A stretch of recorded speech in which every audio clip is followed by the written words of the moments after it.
Hello everybody, welcome back. It is Elagatua and we are here for another replay review, and we've got another very good one for you all today. This one is the Smacky Cup 5, round 5. That's the Division B finals, and it's going to be myself against the one and only Degis. If you're somehow here and you don't know who Degis is, you've not seen his channel, make sure to check him out. He's kind of a pillar of the community and a really good content creator, and it was a great opportunity to go against him in this game. And actually in this video, I really think that this is going to be a pretty deep and interesting video. There's going to be something for everybody, I think, in this one. We've got a very unique, in quotation marks, map to talk about today, and so we'll have a lot of very detailed map breakdowns and discussions, and maybe some like map design theory that we'll be talking about during the map breakdown. There's also a lot of really interesting CO pick metagaming and discussion to go over there. And then the opener meta is actually pretty interesting as well in this game, and the game itself is quite good as well. So I think many people probably skip straight to the game and just want to see the game recap, but if you're interested in any of those other things, we will be spending the appropriate amount of time going deep into all those aspects of the game. And this one might be a long one, maybe not as long as the Grit game in Smacky Cup 3, but I think it's going to be a hefty video. So let's start getting into talking about this map. So this map is called 1 vs 1 Normandy, and this is a very, very old map. Let me look really quick and see just how old it is.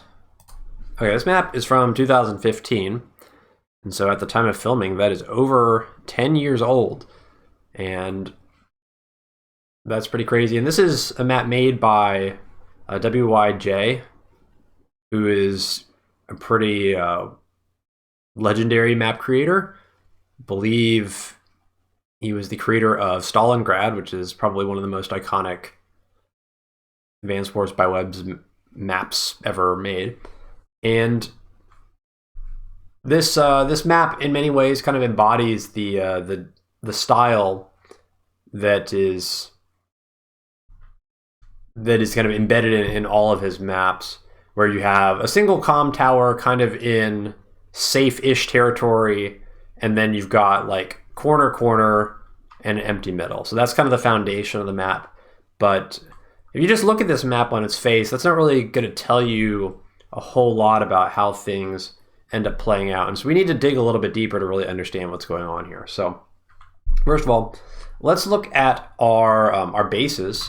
And so we've got a very standard base layout, kind of like Verdenois, I think, has a similar layout, where you've just got this corner here and there's 3 bases in a line. And the reinforced path is going to go through this single choke here and then out onto the map this way. So there's really only a single path by land out into the rest of the map. And it's like this. So the nice thing about this is that we don't need to analyze anything about different reinforcement paths for the different bases, because they're actually all identical, and there's no such thing as a strong side base or a weak side base or anything like that. And what is going to determine our strong side and our weak side is actually our pre-deployed sea vehicles, because we have a lander and a black boat. And normally I think I'd probably hold off until later on in the map review to talk about the pre-deployed vehicles, but these vehicles are so core to the reinforcement paths on this map that I think we need to talk about them at the very beginning just to kind of get ourselves established. So let's look at our 2 sides here. So we've got a black boat that is kind of contained within this area, and it's totally walled off by these river tiles, so it can't really escape this box. But what it does provide is very quick access to this region of the map. And so you can unload infantry directly into this area, and it's going to be able to reach this part of the map very, very quickly. On the other side, you have the lander, and the lander can load units from here or here, and then it can either drop them off here on this port, or the lander can go on a longer journey, and it can make it all the way to this shoal tile here. And actually, this lander is on the port here because this player is Drake. But normally, from here to here is 2 moves, because you have to stop here in the middle. And so you can unload infantry off here relatively quickly, and that's going to accelerate your infantry movement, especially in the early game.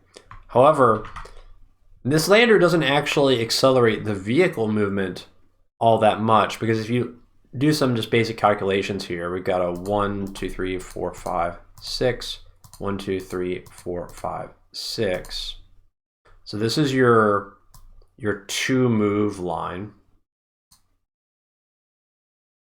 And so if you have like your lander here and then you send it to here and you unload vehicles, you're unloading to these 2 tiles. And if you follow the diagonal, this is actually only 1 square ahead of the land reinforcement path for the land route of the vehicles. And even more relevant is that it's actually only 1 square ahead for the unit that gets unloaded here, because the unit that gets unloaded here has to go through this forest 1 tile above it. So actually, in terms of efficiency, funneling vehicles with the lander has very, very marginal benefits. You're going to get this 1 unit, kind of 1 tile advanced here, but otherwise you're just as well off moving units along the land reinforcement route.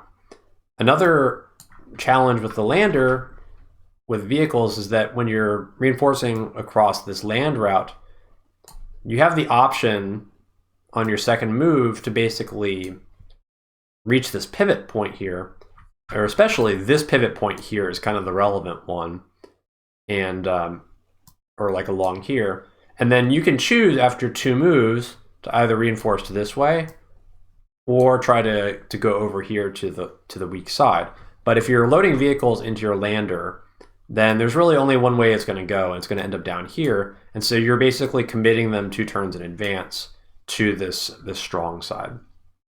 So I've already started referring to this side as the strong side and this side as the weak side, but we haven't talked about that. So let's establish why that is the case, because this is also pretty core to understanding the dynamics of this map, and it relates directly to the reinforcement paths. So let's just do a little bit of counting here.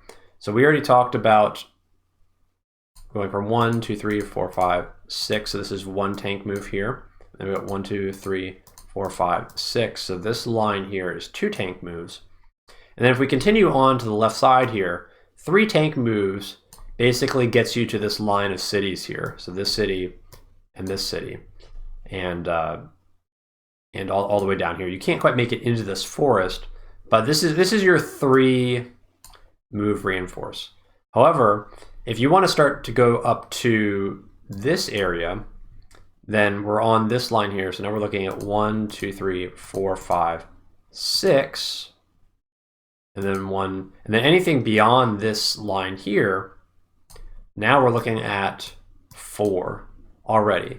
So this entire area, and this includes like the comm tower, and it includes this city up here. So this is all 4 tank moves, and we go 1, 2, 3, 4, 5, 6. So actually, even the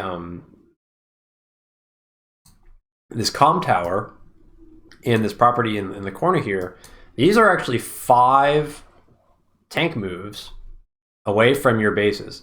And that is a really, really high number. And if you've watched a number of my map breakdowns on other maps, it's very, very unusual for any part of your side of the map to be beyond 3 tank moves from a base that is along its reinforcement path. So like if you've got bases on the strong side, then your territory is not going to really extend beyond 3 tank moves from your strong side bases.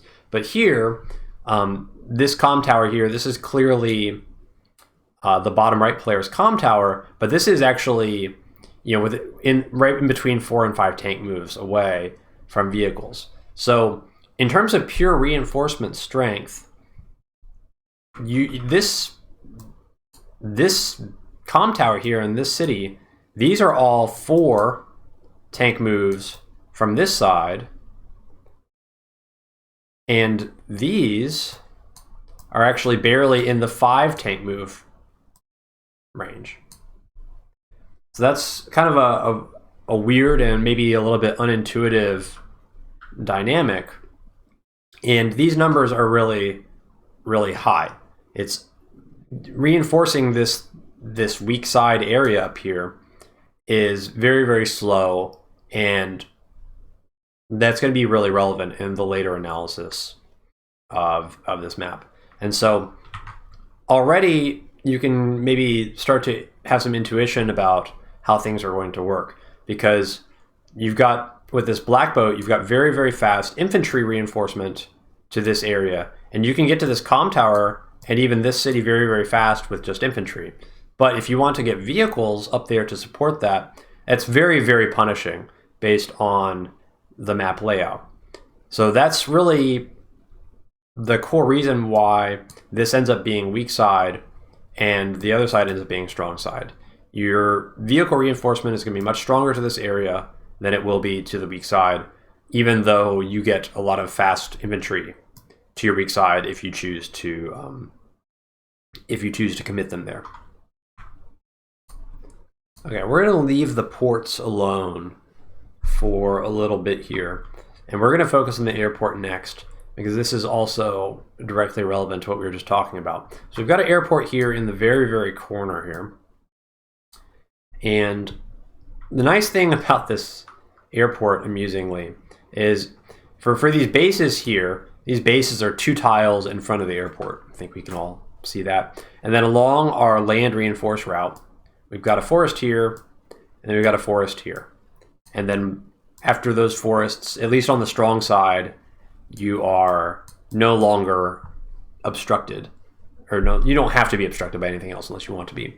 And so airport's 2 squares back, bases are 2 squares in front, and there's 2 squares of obstruction along the reinforcement path, which means that on the strong side, the tank move / copter move line is exactly the same as what we calculated earlier. So not only is this a 3 tank move line, but this is also a 3 copter move line. And so a lot of times in maps, maybe the airport reinforce will be like 1 tile ahead of the tank reinforce or something like that. And so you have to kind of be wary of those differences in order to be safe from whatever your opponent is going to be reinforcing with. But in this map, at least on the strong side, they're the same. However, on the weak side, this massive river obstruction that is in the way, well, that's not going to be any problem for copters. So your copters can go here, and then 1, 2, 3, 4, 5, 6, all the way up to here. And then this whole line, 1, 2, 3, 4, 5, 6. So this whole line here is also 3. And it makes sense, right? Because this line of properties is directly along the exact middle of the map. And so the airport is in the corner for both players. And so this is your kind of your copter line. But again, even though this corner is very fast for copters to get to, relatively speaking, when you compare it to like the 5 that vehicles are going to need to to get here, you are kind of limited in your composition on your weak side because of these reinforcement paths and the total counts. So it should be pretty clear that on your weak side, as you can see illustrated really nicely in this game, you're going to have a lot of infantry, maybe supported by some mechs, and then you're also going to supplement those with copters. And then on your strong side, you're going to have some infantry, but then this is going to be your primary vehicle side. And so getting vehicles over here is very difficult. Getting copters over here is a little bit inefficient because you'd kind of rather them be going to the weak side. Although you can still shift copters to the strong side. There's no reason why you can't. But if you're fighting, generally what you're doing on this strong side is you're kind of fighting in here in this area. And so this is a kind of across the 3 line. And so if you're fighting in this area with copters, well, this is a 4 copter move area. But for your opponent, it's only 3. Or if you push even further, then it's only 2. So you're kind of incentivized not to fight copters, because if you're trading copters for copters in this area here, it's going to go better for your opponent because they're able to get more copters there more quickly just due to the math. Okay, so that's our airports, and let us look at our ports here. There's a little bit to cover on the ports, and we've got 3 of them. It's a lot of ports, and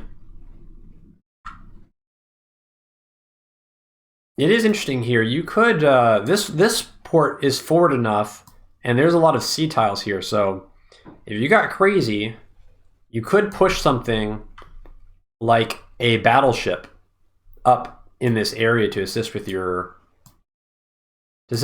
pushes if you really had the money for it. So that's not an impossible thing to do in some matchups. And this port as well, you're looking at 1, 2, 3, 4, 5, 6 as your battleship attack range. You can't really get any closer than this, but that covers the tile in front of the comm tower, so that could potentially be relevant for defense. But even income on this map is 20k, and so your battleship potential is more limited by just the total number of properties on the map rather than the positions, because it does seem like there is some utility available if you could manage to get one out without totally crippling your push power. That being said, the ports are more relevant for their interactions with the landers and the black boats. So especially on this weak side, you do have a port here that is good for refueling your black boat. So fuel's not going to be a problem for the black boat because you can always unload on this port whenever you want. It's going to refuel and you won't have to worry about running out. But we talked about how this area is really oppressive to get vehicles there because it's so slow to go around this area. And so the first thing you might be thinking about is, well, maybe I can build a lander from this port, and then all of a sudden I'm reinforcing really quickly, and I can maybe turn this weak side into a stronger side. But that in practice becomes very difficult if you look at one little important detail, which is both of these unloading spots here, they are blocked by rivers. And so if you're unloading vehicles, you actually only have one tile on each of these sides that you can directly unload a vehicle onto. And if you have 2 vehicles, you'll have to unload one and then move it the next turn, and then immediately unload the second onto here, and then move the lander back. Furthermore, the port is not next to the bases. It is across the sea, so to speak. So if you're going to build a lander, you got to build it, and then you've got to spend an extra turn moving it back to where it can pick up stuff, and then it's got to go here and then unload one, and then the next turn it's got to unload another one. So the bottom line here is that while the lander might seem good in theory, it is pretty slow to actually pay off the investment. And the problem then with the lander becomes, if you kind of invest in it and you end up like stalling out this side, you've got 12k that's kind of sucked up there, and then your opponent can maybe just front shift to the other side with all their units, and then you're fighting at a pretty major deficit on the other side. It could make for some wonky games, but in my experience, or at least in my estimation, I think I've not actually tried it. I don't really think that the lander buy is something that you could get a lot of value out of unless you're already winning, basically, and you've got some income to burn, and you can risk potentially losing some tempo by investing that money and kind of waiting 3 or 4 turns before you get any payout from it. And then on the other side here, this port is an unload port, and you can get a minor amount of efficiency by taking recons and moving them to this port and then dropping them here. The normal reinforced line for recons is right here, and so they've got to go through this forest and then a plains in order to reach this line here. But if you unload a recon onto here, then it's only got to go through this forest, and then it's already next to roads. So you can actually get a little bit of bonus movement from your recons reinforced. At least only one, because if you build 2 recons and then you drop them off here and here, well, this one is not actually saving you any efficiency. But this tile will get you at least 1 square closer to wherever you're trying to go. And I guess that can be relevant. Oftentimes with this lander, in the early game, you're going to be transporting infantry because you get a lot of value from pushing infantry over here. This is your strong side. It's kind of where you want to push. And ferrying infantry all the way down here is going to speed up your infantry reinforce pretty substantially. You can also use it with artillery. And so you will be getting a little bit of efficiency by getting artillery to the strong side more quickly if you do it that way. So after the initial batch of infantry, or maybe the initial batch or 2 of infantry, this lander's efficiency does fall off quite a lot, and it ends up being a lot less relevant later in the game. And so we'll talk about what you can do with this lander after the early game as we look into some of the replays that have happened in this Meki Cup 5 and some of the other games, and that'll become a little bit more clear. Next, we're going to talk about the comm towers. And the comm towers are a very important feature of this map because they are kind of pretty far to the right side here, which puts them very far away from the vehicle reinforce on the weak side and kind of directly in the path of the vehicle reinforce from the strong side. And so these are really, really pivotal.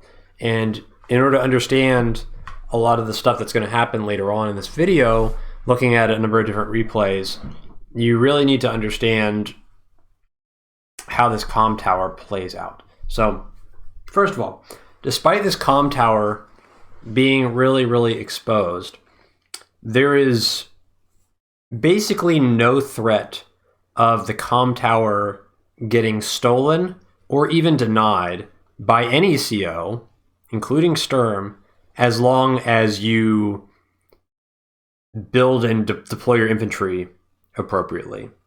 Okay, we'll talk a little bit more about Sturm later on, but in terms of just like a normal CO pattern, if we kind of zoom all the way back to the beginning of this replay, I don't know. Okay, so we do see, so we get a day 3 recon for player 1, and you can see actually Drake is not actually going straight for this comm tower. So one thing you can do is, see, you kind of drop these 2 guys off here, but this guy can actually go to here and then go directly to this comm tower if you want him to. And so if you do that, then this comm tower capture will finish well before this recon can arrive. So we see the infantry's here on day 4, and so day 5, Wow, this is even a weird opener. Okay, well, I'm going to switch to different replay. Will I? Let's see what Inkugar does. Wow, this is like a really old meta. Okay, hold on. I'm going to switch real fast. Okay, now we're looking at a really old Aegis replay, actually. So this is what normally happens, okay? So player 2 kind of skips this airport, and then player 1 gets to go a turn later here. And so you see this infantry kind of comes up here, and then this infantry goes directly to capture the comm tower. And so this is a day 3 recon by player 1, by Aegis in this case. And you can see that the recon arrives here, and already the comm tower is captured, and this infantry is ready to move to the next spot. So you can see here, under normal circumstances, this is a day 3 recon directly to the strong side, and it's still not even close to in time to interrupt this capture. So in the early game, this comm tower is 100% uncontestable, totally free. And you can see it's not even in time. It's like 2 turns too late. So even if you did something crazy where you did like a day 2 recon buy, that still wouldn't be in time. So this comm tower is totally uncheesable in any situations, as long as you do the appropriate capture route to get to it early enough. Okay, it's very, very important. However, this comm tower is very exposed, and as we kind of look ahead to the discussion of the contested cities, which I think we have to now talk about at the same time as we talk about the comm towers being contested. The strong side, 3 tank move reinforces here. And then we're looking like 5 tank moves, or 4 or 5 the other way, going this direction. So what inevitably happens is there is a lot of pressure on the strong side put on this area. And so when you look at contested properties, you might think that these properties along the direct center of the map, which would be these 2 and these 2, are contested because they're along the center of the map. And that is 100% wrong. It is not the case. These cities are not contestable at all. They are free cities for the strong side player. So make sure, unless there's something weird going on, like you've got like Sturm movement or something like that, something that changes kind of the normal flow of the map. But by default, these cities are not contested. You should not be trying to, probably shouldn't try to even deny them. But you definitely cannot capture them as the weak side player. So like red is never going to get these 2 cities. Green should never get these 2 cities. It's not a thing. Instead, what you have is you have this city, and this city kind of falls into the gray zone because you can see early on, if you go straight for this comm tower, then you can hop right over to the city here and maybe get it on the next turn. And likewise, doing this. So this corner city here can sometimes be captured by the weak side player. However, doing so is very, very risky. And we're going to talk in depth about this in the opener meta section. But there's a reason why everybody is going day 3 recon in all these replays, okay? Everybody's going day 3 recon, and it ties directly into the contestability of this city. And so what in practice tends to happen is the weak side player might be able to get this city for a little bit, but the second that the strong side player comes online, this city ends up getting flipped. And it goes to the strong side player. And there's not a whole lot the weak side player can do to actually maintain control of this property.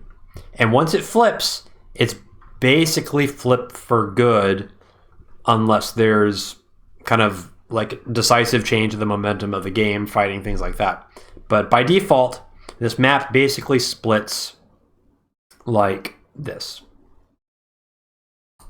Okay, so it's not like a line from corner to corner. So this is going to be player 2, this is player 1. And then really the only true contested property is this comm tower. That's it. There are no other contested properties in this map. There's basically no contested income on the map at all. And when you have a comm tower that ends up being the most contested things on the map, you start to get really weird games. And we kind of saw this with the original version of Quota Iota, which has since been remixed. And it was remixed to basically move the comm tower, the second comm tower, from being in the most contested spot on the map. And the dynamic that this comm tower placement creates is that you get games that are very, very you can say on a knife's edge, very, very swingy, because the second that one person gets the comm tower, if the other player is not able to flip the other comm tower back so that it goes back to 1-1, then you then have two comm towers against 0, and things can spiral out of control very, very quickly. And oftentimes, both of these comm towers are going to be under siege at the same time. And so the person who's able to capture one, I mean, it might come down to like a half turn of difference. And then having that second comm tower for a turn or not having the comm tower for half a turn could be the difference in whether you're actually able to keep it or whether it flips back to being a 1-1 situation. And so this feature of the map really defines how games tend to play out. You've got this very, very strong defensive line here with critically a mountain on this weak side. And the weak side basically is going to have their comm tower under siege. That's generally how it tends to play out. And you've got these mountains that are pretty good for mechs and artillery behind this line here. And then you've got kind of this forest tile as well that is pretty good for the attacking player, because oftentimes the attacker is going to be kind of set up along this line here, trying to siege control of the comm tower, and likewise down here. And as soon as the strong side player can get some kind of control over this line or put up a big wall over here, that tends to be when the comm tower ends up falling and the game gets decided. And so what people tend to do is you set up artillery and vehicle pushes, and you basically all in the strong side, and one player is trying to delay with infantry and with mechs as long as possible, hoping that their strong side is going to be able to basically get the comm tower first. And then if you get two comm towers for a turn or two, then you can maybe wipe out the infantry or do enough to stall the push on the other strong side so that you end up with two comm towers against 0. And from there, things tend to kind of spiral out of control pretty quickly. Now, I haven't said anything bad about this map yet, but here it comes, all right? So I do not like this map. I don't think it's a good map. I do not enjoy the type of games that it creates. And I'm going to lay out a number of problems. And this is mostly for the benefit of map designers, because I think these lessons are maybe helpful so that you can identify patterns, or in this case, kind of anti-patterns, where it's kind of like ingredients that spoil the broth, right? Like you have too many of these negative factors in a given map, and it starts to create games that aren't really fun to play or aren't really like beneficial for competitive reasons. I don't know exactly how to say it, but I'll kind of list the reasons. But before I go into this, I want to be clear that when we talk about the negative aspects of the map, this doesn't mean that we're trying to like dunk on the map creator. And I think that's actually really unhelpful. And so anytime that, and I encourage this for any player who has a map that they don't like, when when you're trying to explain why you think a map is not good or it's flawed or produces bad games and things like that, I think it's very good to just focus on the specific reasons why you think the map is bad and not focus on like why the creator should have known better or how be indignant about why you've had to suffer through playing on this map, things like that. Because if you think something is bad, you really ought to have some suggestions about either what specifically makes it bad or ways that it could be improved. And so if you're framing your criticism in those terms, then you can actually help make the map better. And maybe maybe the fundamental design is so flawed that there's no hope for it, and that can be the case, right? But if you don't have any specific either indications of the problem or any potential improvements, then you're kind of just blowing hot air and not helping anybody out. So with that being said, also this map is made by WYJ, who is a pretty iconic map maker. So there's nothing personal to WYJ. But let's talk about why this map sucks. All right. So first of all, we kind of touched on this a minute ago. Essentially no contestable income properties.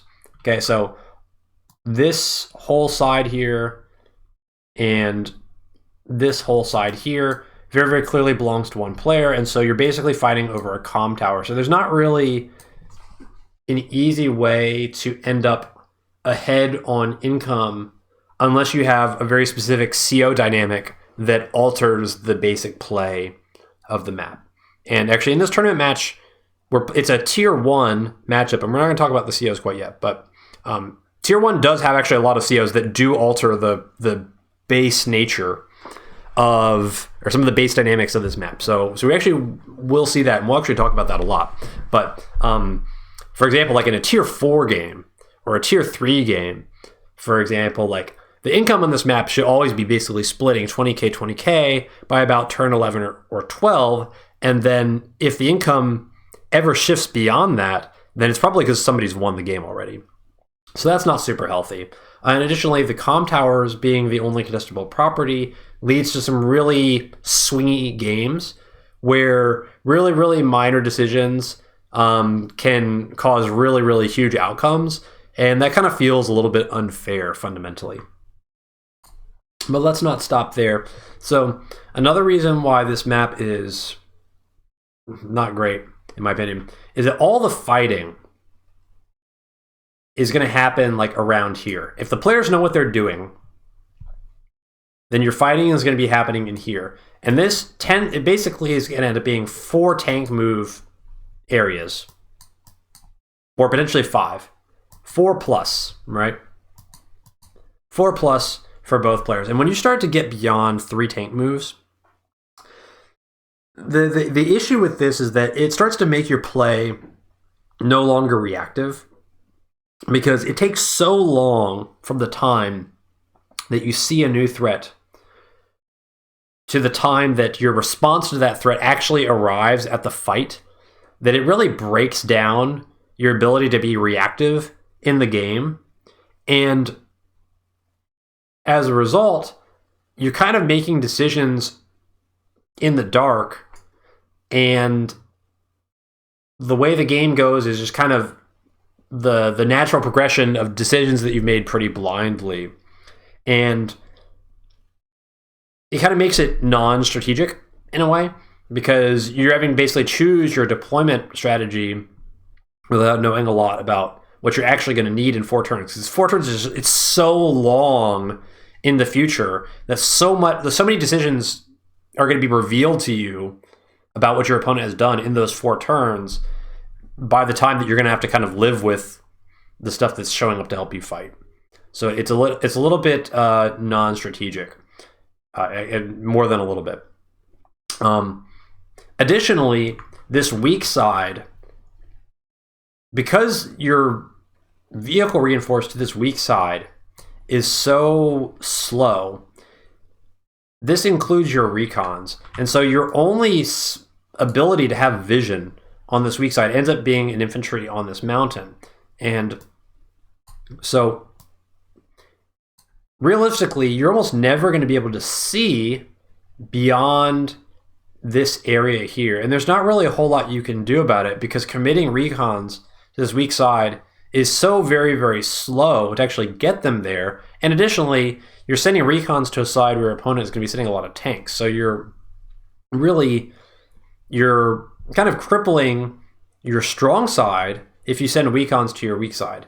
But at the same time, I mean, it goes without saying, but having vision on a front is so core to what makes fog that if you can't reasonably have vision on a front, you're basically just making decisions blindly in the dark, which also ends up being kind of non-strategic, rock, paper, scissors, any of those things. It tends to lead to those kinds of outcomes, which is not really ideal for games that are fun and interesting.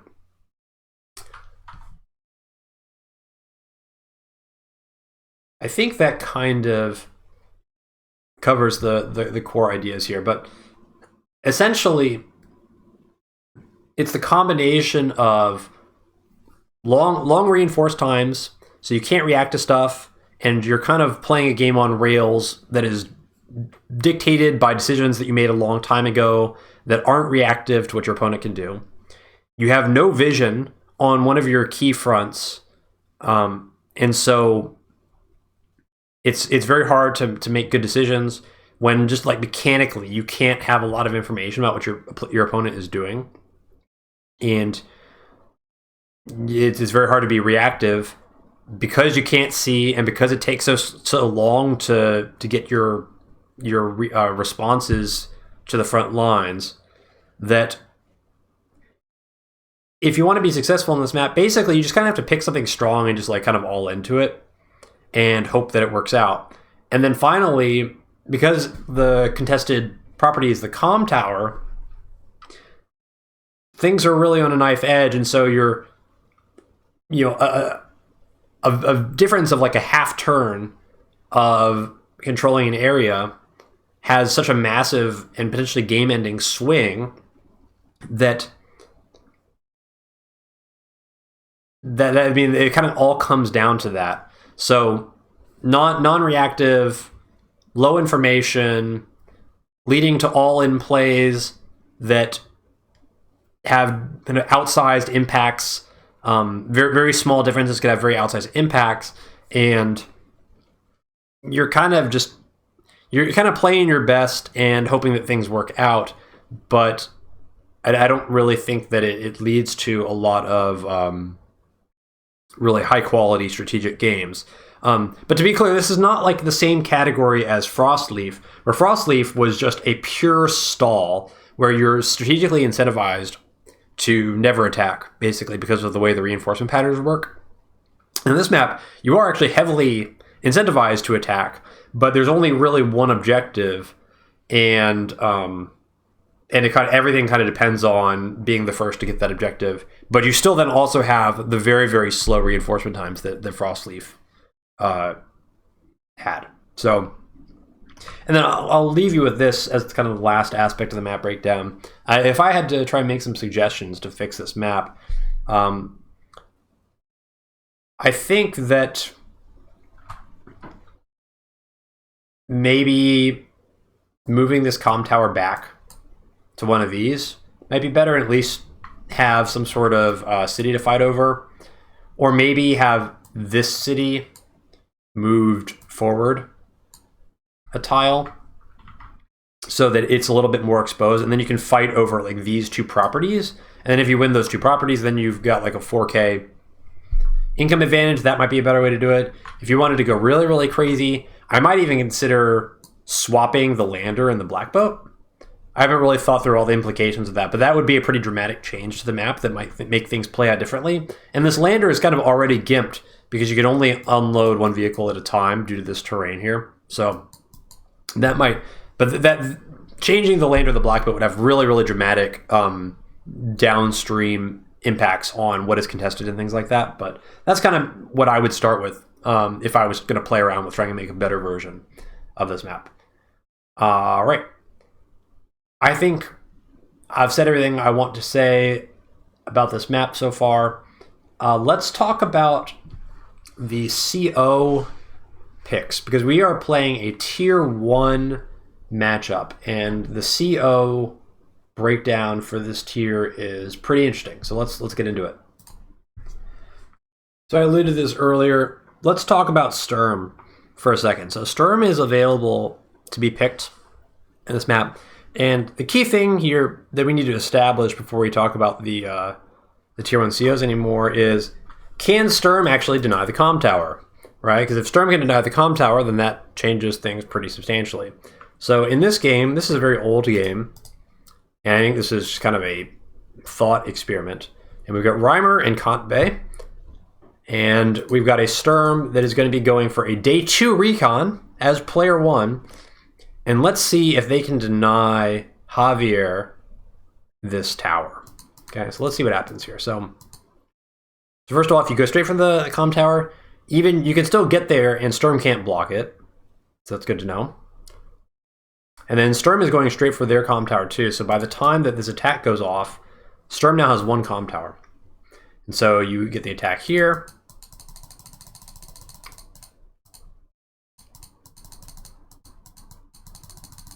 And then we go to the next turn. This is actually I did the unit calc. If I did it correctly, this is actually a 75% chance to kill.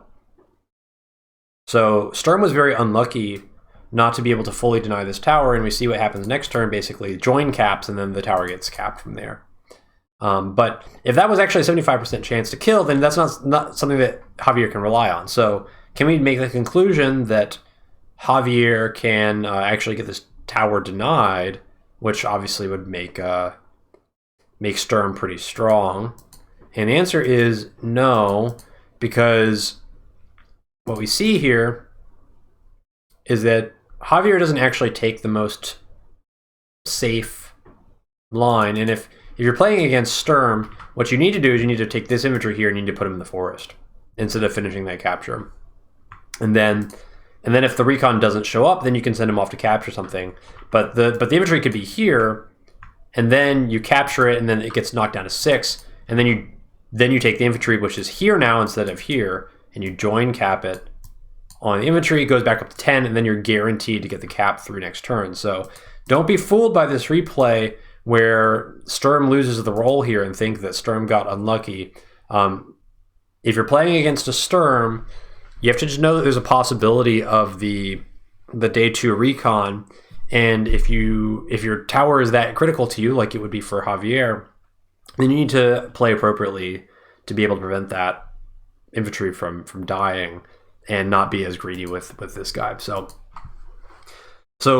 I guess myth busted that Sturm can deny this tower. That is not true. Sturm cannot deny the tower as long as the other player plays defensively enough with their first set of infantry onto the weak side. So that establishes that. Now let's talk about it's not really a triangle. So there's really 4.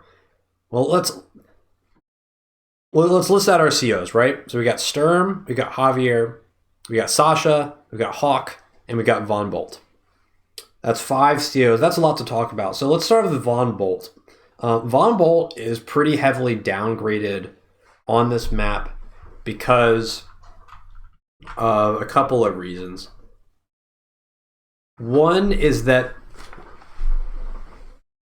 you have these 2 pre-deployed units here, and this makes it really, really easy to magnet the Ex Machina. So Von Bolt's superpower is substantially weaker on this map than it would be on other maps. And additionally, we'll get to this in a second, but Von Bolts are going to be fighting against a lot of Hawk on this map, and Von Bolt can kind of hang around against Hawk for a while, but once the CO powers and the superpowers come online, then Von Bolt is going to have a bad time, and it's just exacerbated by the fact that your Ex Machina is going to be doing way less than it might on another map where you have to magnet expensive units to deal with the superpower, but instead you're just going to be using your lander and your black boat instead to take the brunt of that, and then it's all going to get healed away by the Hawk Super. So I don't really recommend picking Von Bolt on this map. I just think it's generally not going to work out for you compared to the other 4 COs. So let's look at the other 4 COs then. So first we're going to look at Hawk versus Sturm. And really what's going to be happening here as Sturm is that you're trying to basically deny this line of properties on the strong side, or you're trying to get the comm tower. But you need to get one of these 2 objectives. You don't necessarily need to capture these properties, but you need to be able to deny them by using your extra movement to be able to get, ideally, like artillery here. Like you can see, this artillery is going to be able to lock this property pretty early on. So that's, you basically need to translate that early movement into some kind of objective. And the problem is that if things stall into a game where they are divided along the normal 20-20 lines, so 20k income on each side, then basically what you end up happening is you have a bunch of fighting for a while, and even though, so in this situation, Sturm has managed to deny these 2 properties for a while, but it's also forcing Sturm to constantly have to overextend into this 3 tank reinforced area in order to keep those properties neutral. And you can keep doing that for a while, and you can keep Hawk at an income disadvantage, but eventually the charge builds up, and then you set off a meteor, and it lands here, right? And it gets, and this obviously honestly wasn't even magneted correctly because you want to have this lander to help magnet, but you can see here this game stalled out long enough for Hawk to get all the way up to the superpower, and once that goes off, sure, you can use your meteor. It's going to mess up all these units back here. This wasn't even properly magneted in my opinion with the lander, but at this point things become very, very difficult for Sturm to maintain pressure, and the second this game flips 20-20, then Hawk's just going to scale better, and then the global damage, tale as old as time, right? Global damage is just going to power through and take things over.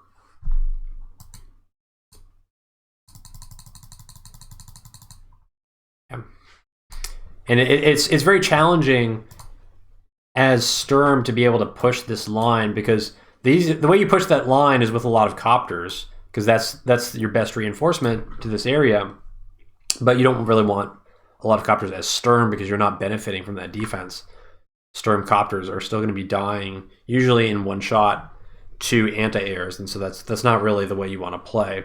If I was playing a Sturm, I'd probably focus more on the comm tower side as the objective, but then you're still playing 20-20, and even if you're up 2 comm towers, eventually you've got to find a way to basically win decisively. And maybe you could try to bust into like these second tier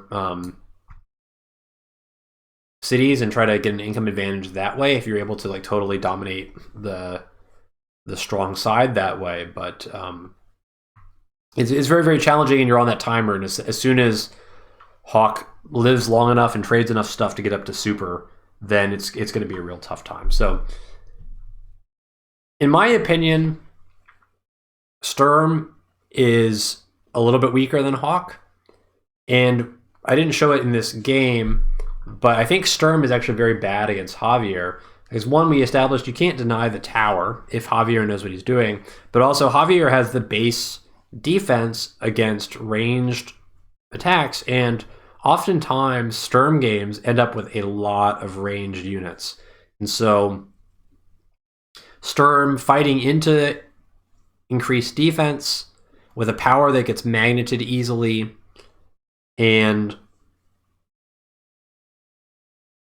Javier is also going to get powers off more quickly than Sturm will. And those powers also basically almost totally negate any sort of ranged attack. So the walling actually starts to work against Sturm. And Javier, in my opinion, is actually a hard counter pick to Sturm. So Sturm, I think, bad against Hawk, very bad against Javier. Good against Sasha, though. Good against Sasha. You can... As Sturm, you could probably try to play for like these two properties and maybe try to hold both of those, at least for a lot longer. And Sasha wants to play more heavily into air units, but with Sturm, your 3 tank move reinforce is pushed forward 2 squares because you're getting through the forests without any obstruction. So, and Sasha just has a very difficult time, I think, fighting against the Sturm wall. So Sturm, bad in 2 matchups, good in 1. Let's talk about Javier next. Javier, good against Sturm, as we established.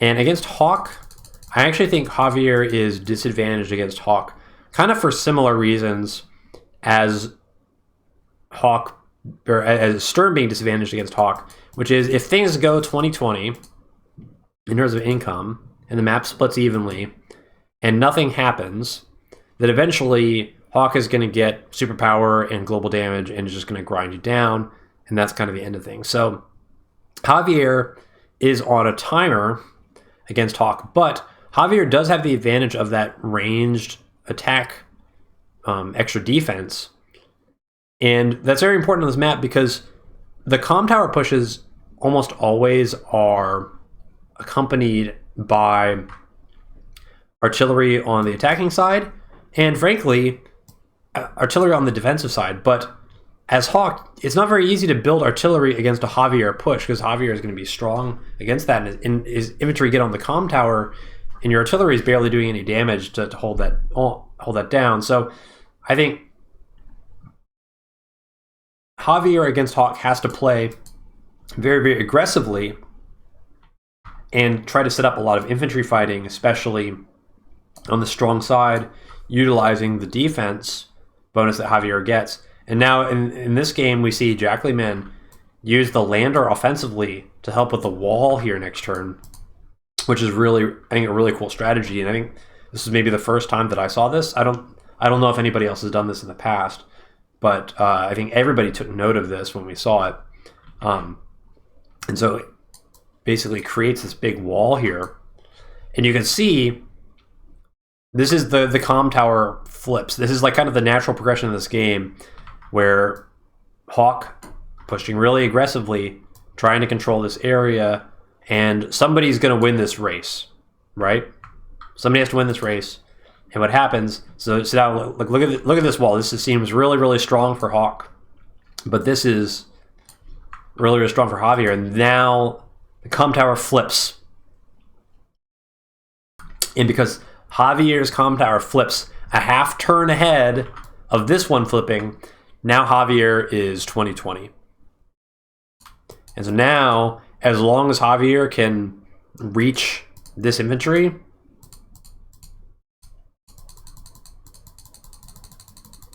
and by the power goes. So now it's not 20-20, it's 50-50. These are insane. Yeah, like infantry attacking into an infantry on a tower is a 9-4 trade with 50-50 bonus.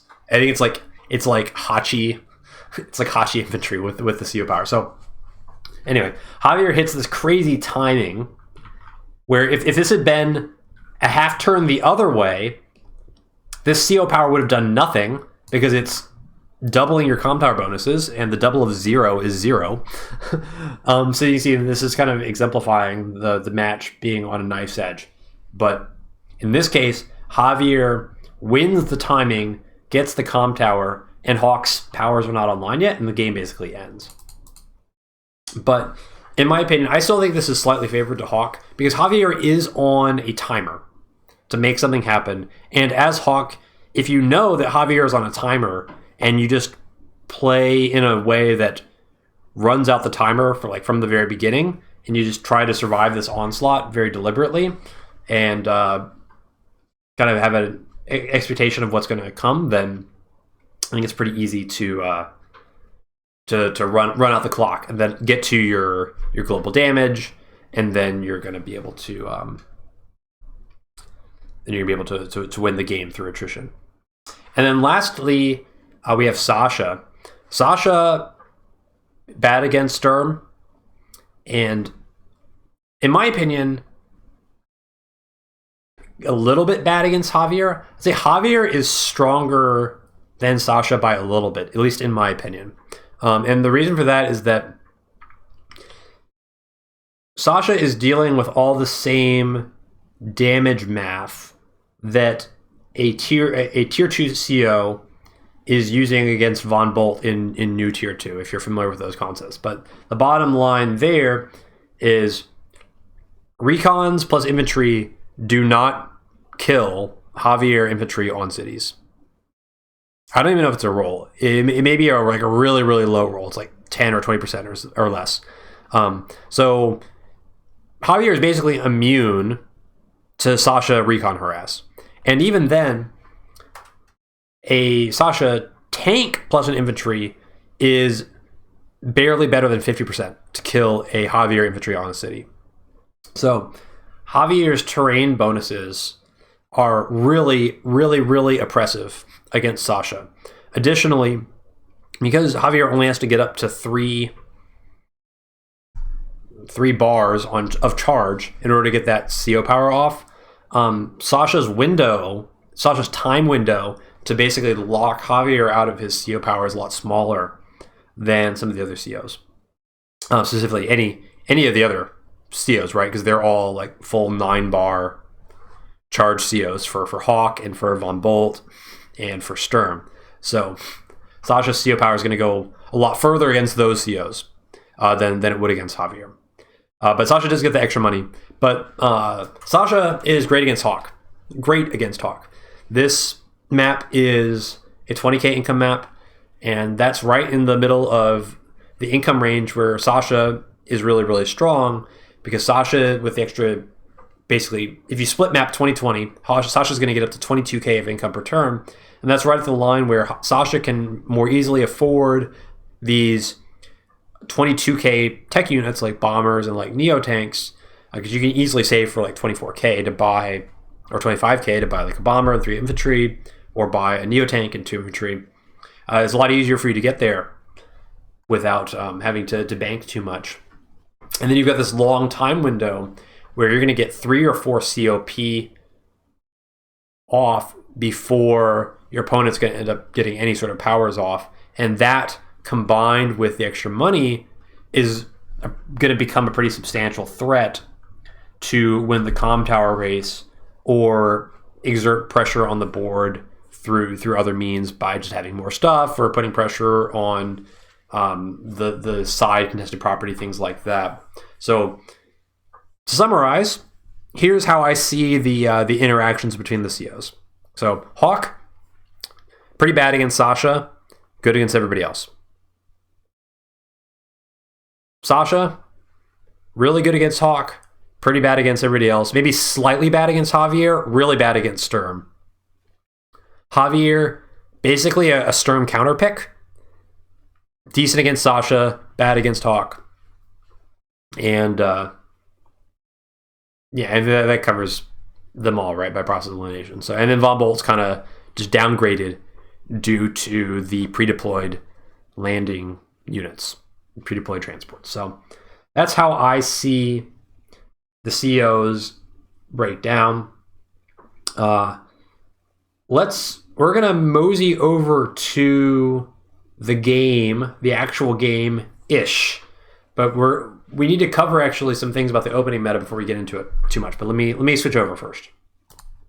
All right, so we're here in the actual game, and today's matchup is going to be Sasha against Javier, the classic matchup. This is a matchup of 2 COs that virtually never end up playing each other. And so in this game, my rationale for picking Sasha was kind of twofold. One was that I felt pretty confident that Degis was going to pick Hawk, and so I felt like I could go for a counter pick. But also, in this Smacky Cup 5, I'm trying to only pick games that I find the CO match to be enjoyable. And one of my least favorite matchups in the entire game is Hawk against Hawk. And so if there's one way to avoid Hawk against Hawk, I will be guaranteed to avoid it if I just don't pick Hawk myself. So I went for any other CO other than Hawk, and I went for Sasha on this map, hoping that if I guessed what Degis was going to do correctly, then I would end up with a nice CO advantage. But that does not materialize because Degis went for Javier, and I think Javier is actually pretty great on this map. Jack Lehman used him very successfully, and this map really just artillery become really, really relevant on this map very often. And so Javier really benefits from that because your opponent's artillery are just going to be so much less effective. And as Javier, you always have a very, very clear win condition, and you have a very, very clear lose condition. The win condition is that you get both comm towers, and the lose condition is that you lose your comm tower. It's very, very simple. So the strategy of the game is incredibly simple, and it all comes down to the comm towers. Income is largely going to split down the middle, and even if you have a minor income discrepancy, if the comm towers go one way or the other, that's going to more than compensate for anything else that's happening in the game. And let me take this moment to say some things about Degis. So Degis, obviously very well known, big YouTube channel. I think maybe little known fact, I think Degis was the first YouTuber to cover any one of my games when I was learning how to play Advance Wars. And I will link that video in the description if you want to go all the way back to when I was very, very new and learning how to play. And I think the game that was covered there was probably the first time I played against a player who opened Transport Copter, because at the time I had not really seen that as an opener, and I thought, oh, a Transport Copter, you building things that don't shoot? Wow, that's what a silly idea. I bet I can just make a bunch of stuff and win. So you can check that out and see how that goes for me in the description if you want a fun time. But so I owe a lot to Degis, and Degis did actually a collab video with me pretty early on when I was starting to do YouTube videos to help me get some exposure. So I owe a lot to Degis, and I have a lot of respect for him, and I think he's a great player. And Degis, I think, is different from many of the current elite level Fog players, in that Degis's strengths, I think, really lie in some of the more mental or mind game aspects of it. I think Degis is a player who does not play afraid and can be kind of reckless, and that can be kind of a double-edged sword. But I think what many Fog players don't understand is that you need an element of that in your game, because otherwise people are just going to eat your lunch by forcing you to play safe and taking edges where they can on the map, because you're not bold enough to go for things that could potentially not work out if your opponent has like the counter ready for it. But so I actually think that's a strength of Degis, and that's something that I think many players that are like close to the kind of the elite level are kind of lacking. But Degis is willing to go for it. And so for me, that's always a little bit scary, because I feel very comfortable when I feel like I understand what my opponent's going to do. But Degis, I don't really necessarily have that luxury. Degis can go for stuff, and maybe I'm not going to be able to totally anticipate how he's going to end up playing it out. So with all those things in mind, I went to work devising a plan for how I was going to play this matchup that I think is really, I'm at a slight disadvantage in terms of the CO picks. And the one interesting thing that you have to know about Sasha when you're looking at openers is that you can do a very specific build that other COs can't. And I get to show you this very old game of a Sasha versus a Hawk to demonstrate what this build is. So you got Sasha here going very standard stuff. Day 3 recon is very, very standard. And then now we've got a day 4 recon as well. So this is a build that only Sasha can do because she's got that extra income. Other COs do not have enough money to go for a day 3, day 4 recon build, but Sasha does. And so Sasha has this kind of pocket build that is very, very aggro that Sasha can go for. And getting 2 recons out against a Javier is actually a very strong thing to do, because 2 recons do kill an infantry on a city. So recon plus infantry, nope. Infantry plus infantry, nope. Tank plus infantry, or copter plus infantry, you're coin flipping, but recon plus recon, that will do it, okay? So day 3, day 4 recon is a possibility with Sasha that Javier is going to have to be worried about happening. Now, the problem with day 3, day 4 recon, actually, let me pause. So the reason everybody goes day 3 recon on this map, like I've shown you a bunch of replays on this map, and almost every single person on this map has gone day 3 recon. Almost every single time. Why is everybody going day 3 recon? Like, isn't that supposed to be like a cheese build? Like, what has everybody figured out about this this map that requires a day 3 recon? Well, let's see what happens here. This is why you go to day 3 recon, because if you go day 3 recon, you see this comm tower getting capped, which is the standard defensive opener because it guarantees you get the comm tower. And then if somebody decides to be cheeky and they send their infantry over to the city here to finish that cap,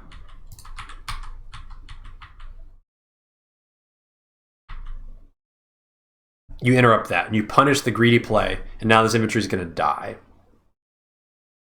Now, this is actually kind of an inefficient way to do it by our Sasha player. The traditional way you do it is you send this recon here, and you send him here, and then you send him to this exact tile here. Okay? This is like the optimal movement of the recon instead of being on this city. Because if you're on this tile here and then the infantry goes over here, then you don't need a secondary source of vision to interrupt the infantry. Like in this replay, right? Like this infantry probably wanted to go here, but instead had to go here to spot the infantry on the city so it could get interrupted. But that's why you don't send the recon to the city. You send it to this road tile instead. I promise these details are going to be really important. So I'm not just like telling you this. Like, this is actually vital details to understand what's about to happen. So I may seem like I'm tunneling on some like really random stuff, but like all this is trust me, in 5 minutes it'll all make sense. So day 3 recon denies this city. So I'm betting that D just knows. Oh, and by the way, so with a second recon, then you can start going crazy on all this stuff, and then maybe this infantry could like steal the comm tower against Javier. Like there's a lot of bad things that could happen to a Javier who gets too greedy with the infantry cap. So I'm just assuming that D just knows that this is a very possibility and understands why the day 3 recon gets built to deny this little penguin from waddling up here. And so what I'm hoping will happen is that this infantry, after capping the comm tower, will not go for this capture here and put his life at risk to likely get interrupted by the day 3 recon and potentially day 4 recon that are likely coming from Sasha. And instead we'll just choose to go back into the forest here and play more defensively. Okay, that is what I am hoping will happen. And I'm hoping that because we skip ahead here, use normal cap stuff. My day 3, we are not doing day 3 recon. That's right, we're not doing day 3 recon. We just want that day 3 or day 4 recon build to exist in our opponent's mind, and we want our opponent to play scared because we have some shenanigans planned. Let's see what goes on here. So, skip ahead to the next turn. Load up our infantry. All this stuff is kind of standard. 3 more infantry. What the heck is going on here?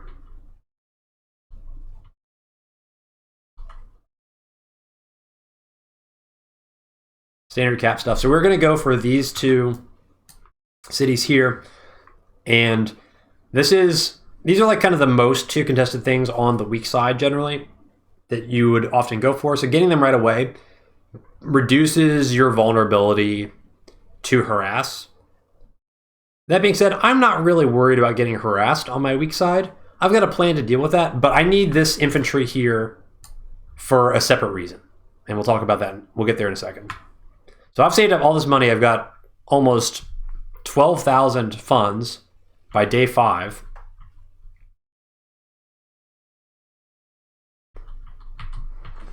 And it's the old t-copter build. So I've never seen anybody do this build before. So I don't know if this is a thing that anybody else can do. And I believe that you can only do this with Sasha. I've got like 1,900 left over. I think other COs don't quite have enough money to do this. But I never actually validated that. Or if I did, I validated it like a month ago. And now I can't remember. I think this is a Sasha only build that nobody's ever tried before. And let's see what I have in mind for this build.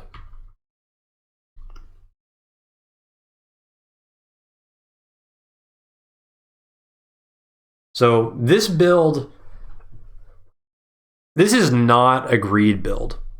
I want to make this very clear. So in the video series that I did, 10 levels of fog openers, in the second set of videos, second video of that, we talked about greed builds versus aggro builds versus safe builds. And the epitome of greed builds is t-copters. But don't get it twisted. This build is not a greed build because this t-copter is not accelerating any of my captures. I'm not using this t-copter for efficiency. I'm not doing any sort of boosties to get to properties faster. None of that. This is a safe build. It's 100% a safe build. So I know it seems like it might be a greed build, and maybe some people were saying, oh, Elagatua is going for a greed build because they were speculating about the charge in the game as they were observing it and things like that. No, it's not. It's not what's happening here. This is a safe build. You'll see why just in a second.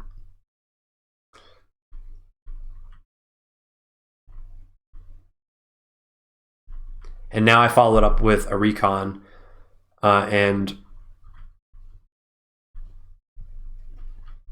next turn all will be revealed as to what the plan is. So there's a lot of details that went into the construction of this opener. So the first thing that you have to know is that I'm gonna turn off the fog for a second. It's gonna be easier to explain this if you just see what's happening. Actually, let me do this. So this is Degis's turn, and you can see that Degis's captures on the weak side are half a turn ahead of mine. Okay, you can just kind of see that. So that's an important component of this build. which means that D just has to make a decision about this infantry before I have to make a decision about this infantry. And the decision is I either go here or I retreat. Okay. And so going here is not safe, and against any sort of day 3 recon build is going to get this infantry killed. And going back is safe, and you're just going to kind of elect to play a defensive game.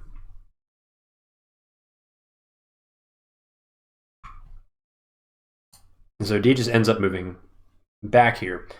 We're going to play with the lights on for one more turn here.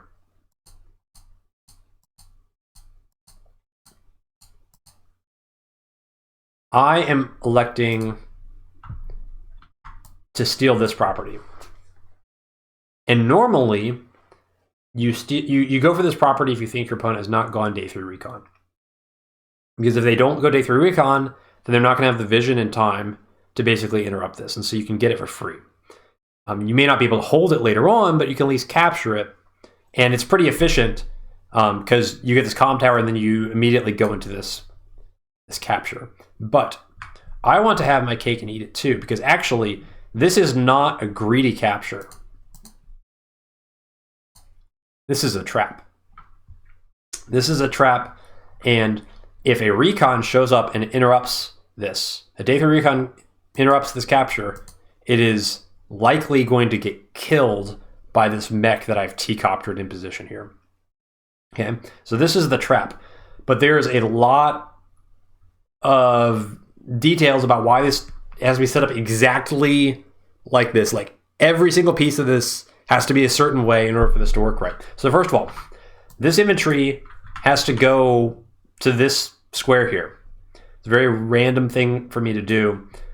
And the reason I need to see this city is not because this infantry is going to try and capture that. That's not going to happen. This is a safe city for my opponent. We're not going to be going for this. We need to see if there's a recon on this city, because we saw in that Sasha versus Hawk replay where Sasha set their recon onto this city. And so the recon can reach here. Now, if the recon reaches here, then it can't interrupt this infantry without additional vision help. But if the recon is on this city, then it's going to see this mech, and it's going to be right next to a comm tower. So you can imagine how bad it would be if there's a recon here. It's basically game losing if that's the build that D just decides to open with. So I need to put this infantry here just to see this, because if there's a recon here, then I have to basically change this plan. And probably what I do is I end up putting the mech like on the city or something. And I have to reveal my t-copter and I have to reveal the mech, and it's not a great time, but it's pretty unlikely. However, the downside of having this infantry here is that if the day 3 recon is real, it's going to end up being here, and it's going to see this infantry move into vision. And so that's going to be just like a really, really weird thing to see. Now, the day 3 recon would also see the capture happening. And so I am hoping that even seeing this infantry here, a day 3 recon would still go for the capture interrupt and then get itself killed. Essentially, regardless of which square the recon would attack this infantry from, I basically have a really likely way to kill it. So if the recon comes here, I have to basically pull this infantry back, but then the mech can hit the recon on planes from the city, and then the t-copter can block it in this way, so the recon for sure can't escape. I won't get the city, but I'll be taking a day 3 recon off the board for basically it'll totally ruin any sort of build, any sort of offensive build. And then if that happens, then I could even potentially think about stealing this city just temporarily. So there's a lot of offensive potential there. If the recon ends up going here, then the mech can attack here. And then there's some rolling things that happen. I probably need to attack with this infantry as well, but the bottom line is that I have like an 83% chance to kill the recon if it shows up there. So this is a very, very, very targeted assassination attempt on a day 3 recon, which is like the meta opener for this map, where all these pieces have to be in place. And the reason why it's important that his side is a half turn ahead is because if it were reversed, then the recon would interrupt this capture and then see the mech and then know that because there's a t-copter and a mech here, that there can't ever be a day 3 recon, and then he can just go take the property for free. So because he has to make the decision first blindly of whether to go for this city, I get the possibility of either being able to get this city for free, I could kill the recon, and also I could potentially deny this city without having any sort of vehicles there to actually do anything about it. Have my cake and eat it too. So that is the build. This is maybe the sharpest opener I've ever come up with. It's CO specific, it's map specific, it's player 1 specific. It's a wild opener. Let's turn off the lights again.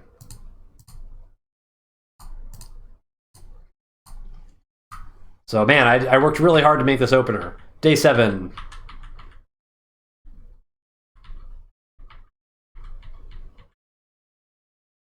Nothing happens.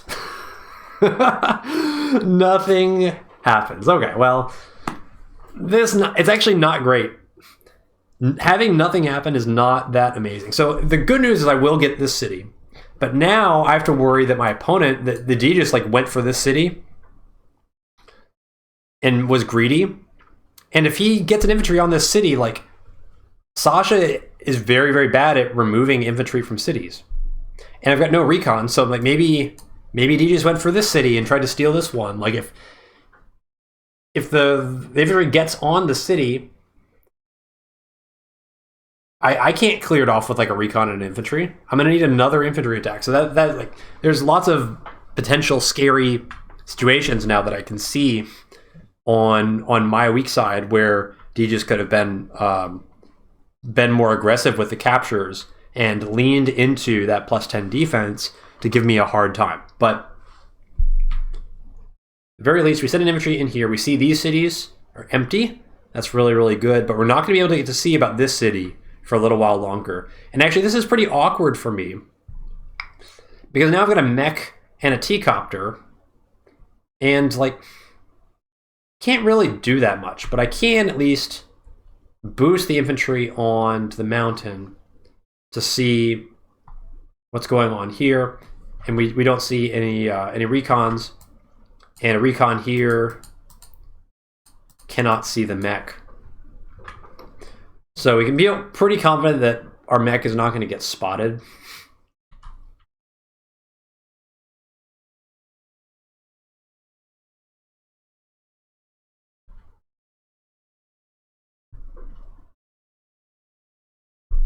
But we just put him on the city because I don't want to risk it. And if there was a day 3 recon here and it decided not to attack here, then it basically would have gone inside this forest. So I don't want to leave the mech here another turn. And if there's a recon here, then it could still just come on the comm tower and pop me, which would basically be game losing because my weak side would be so crippled if that happens. So if for some reason we're in that world now, then at least a recon can't really attack into a mech on a city, not by itself. So this basically creates the risk of having the mech seen, which I don't really want, but it's less risky than putting the game on the line for a bait that's probably not going to work. Because if it's not a day 3 recon opener for Javier, then like maybe it's like a day 5 tank build or something like that as player 2. I don't know. I really don't think tank builds are that good on this map, because usually a tank build would be designed to counteract a day 3, day 4 recon play on the weak side, and the tank getting all the way up here is going to be like day 9 or 10 before it even gets up there. So that's like, it's so slow that I don't really think it's that scary of a build, at least going to the weak side. But anyway, we're just going to continue capturing stuff now that our bait didn't work out. And we're going to be going into copters now, because our plan is, okay, we got this city. Now I want to take my stuff on the other side, and I get this city, and I get this city. Normally that's a 2K lead, but we're Sasha. That's a 4K lead if we can hold all 4 of these. And what's likely to happen is that Javier is just going to push everything into our comm tower. And so we're going to try and be ready for that. So we're going to have a lot of mechs, and we're going to have a lot of copters, and we're just going to try to have a ton of stuff.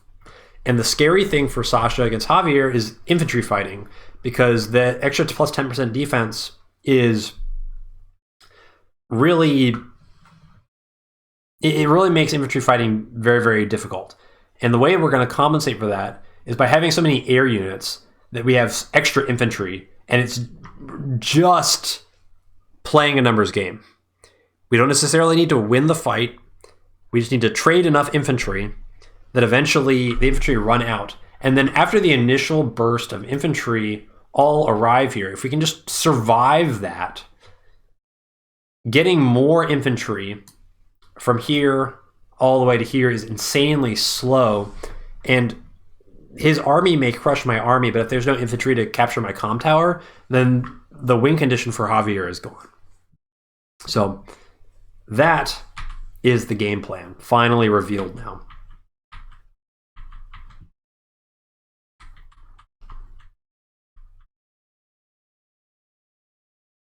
And we see this infantry arrive here. This is the timing that you would expect for this infantry. We're going to aggressively go after these properties.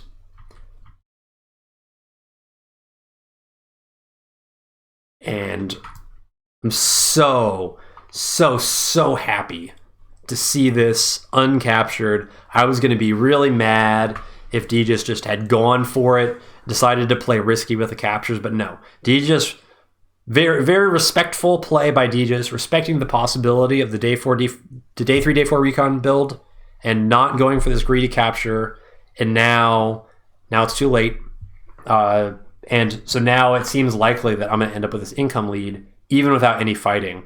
And so now we move this infantry just to go for this as quickly as possible.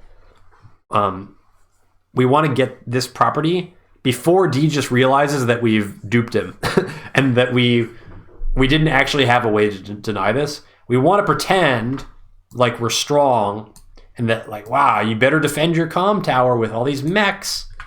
But actually, we're basically committing really, really hard to a defense down here. And this tank might even flex down here, depending on what we see next turn.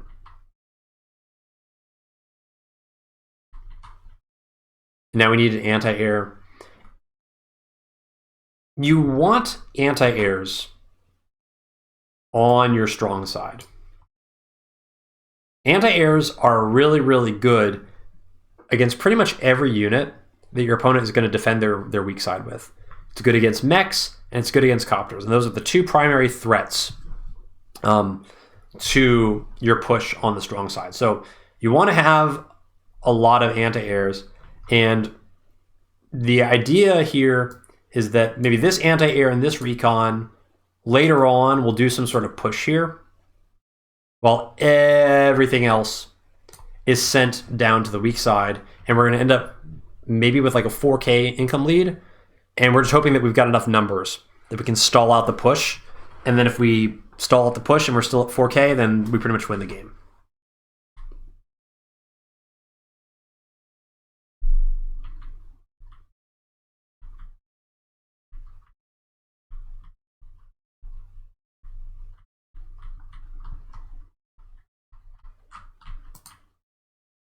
And we see basically nothing happen again. And so actually this property hasn't even been captured yet. So that's pretty nice.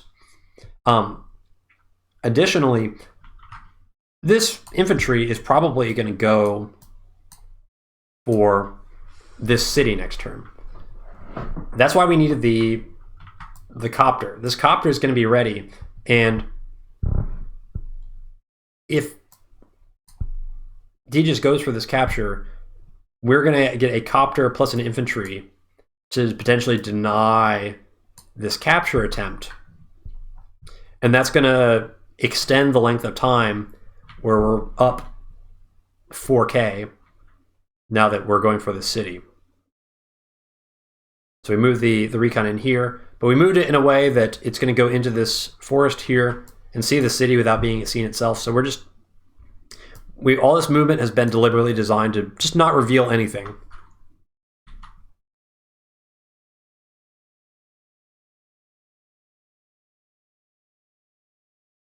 So we go into the forest here. And we got a second mech. So this is pretty strong. Keep in mind that, so this line, the center line of the map, this is the 3-turn vehicle reinforcement line, which means everything beyond that is 4. We are never, ever touching the line. That is our goal. So this line here, the second line, this is a big no-go. This diagonal, we want nothing on this diagonal. No touchy.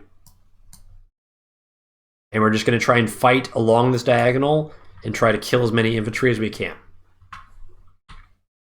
That is our game plan. And then we're just going to make a wall here. I think it's possible that there could be an artillery in this forest. It's kind of unlikely, but I haven't seen anything. And so if for some reason D just like opened artillery first, then the artillery might be in this forest here. And so we're just going to put the t-copter here to complete our wall. And we're not really concerned about any recons seeing, well, we don't want anything to see the copter. So this copter is out of range of this forest.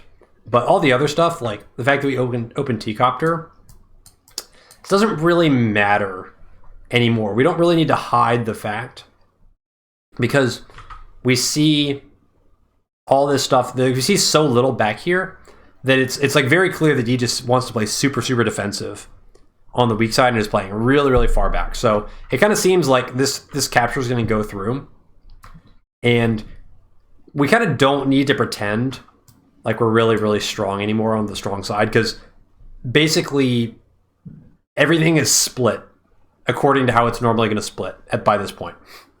So now it's just a matter of, I'm strong here, you're probably strong here, we're going to fight. That's where this thing seems to be going. So giving away that I've got a t-copter here isn't really telling Degis that much information. And now we're starting to try and cheat some infantry down this way, because we know, like, we're going to be infantry and mechs and copters fighting into vehicles and also infantry. We need as many infantry as we can get on this weak side. It's just pure attrition that we're setting up for in the future turns. We get a little bonus movement from our recon here, and another copter, and yeah, more mechs. Shifting the tank now. Need the tank down here, because this is where the fighting is going to happen. We were anticipating fighting happening here. We need everything down there that we can muster, and we're hoping that, okay, if there's like a mech, or maybe ideally like 2 mechs down in this area, then actually Degis would have committed more income to this weak side than I'm committing to the strong side. And so I could have a potential like income or like unit value advantage on the weak side as well. So this capture goes through. See another infantry come over. Okay, so we are now set up to go for this this deny here, and we're going to defend this city. So first of all, we take this city. We're going to capture this, and once this capture goes through, we're going to be at 23k income, playing its 19k. So we have done amazing when all said and done in the kind of rock, paper, scissors opener aspect of this game. There has been no fighting in this game at all, and we are up an extra property from just being either more brave or however you want to attribute it. That's the bottom line. And now we're trying to hold on to the city as long as we can, because being up 4k is a lot. So this is great. The way this roll works is the copter is like it's like 54 to 49 roll on this guy, and as long as you don't low roll it with the bottom roll, then you get a 60% chance to kill this guy with the infantry follow up. And that's actually really important now, because now we see an infantry here, and what I want to do is this guy comes, kills this guy, and now these two guys can get the second infantry for free. And then now we're like, if we get 2 infantry in our initial attack, uncontested, like our strong side is going to be set up really, really well. Like that is the dream.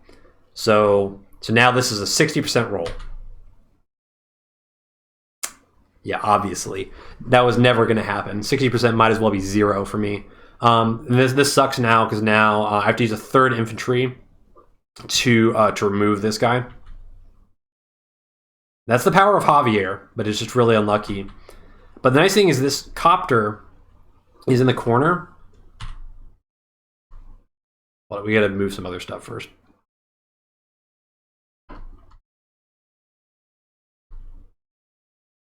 And that means we can wall with the t-copter. So under normal circumstances, we might be worried about an anti-air over here coming in and getting on the city and then killing my battlecopter. That would be very, very bad if that happened. Like my mechs would have a very difficult time dealing with a Javier anti-air on a city, even if I have 2. But we can wall with the t-copter, and the t-copter actually has high enough defense that 2 recons cannot kill it. 2 infantry cannot kill it. I think 2 tanks have a chance to kill it, but you basically have to commit a lot of units to be able to remove a t-copter, and there's not, like, obviously this tile's not available, so you have to get through all of these units to even have the ability to hit a t-copter 3 times and then be able to get an anti-air on the city, which is unlikely. So basically this t-copter is an amazing wall, and if there is an anti-air and the anti-air goes into the t-copter, well, I've got these 2 mechs that are covering the t-copter as well, and we are more than happy to trade t-copter for anti-air at this point in the game, because it's going to take so long for any reinforcement anti-airs to arrive from these 2 bases all the way into 4 tank move reinforce area over here. My copters that I've made are going to run absolutely wild if we trade a anti-air out next turn. And we just make a little wall. And we say, come, please trade infantry with me.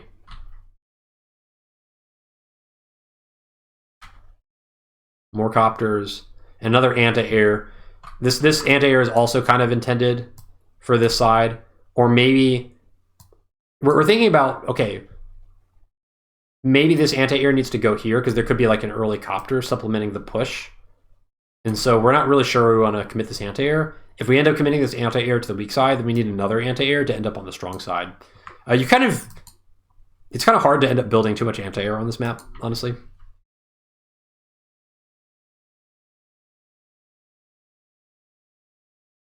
So that infantry retreats.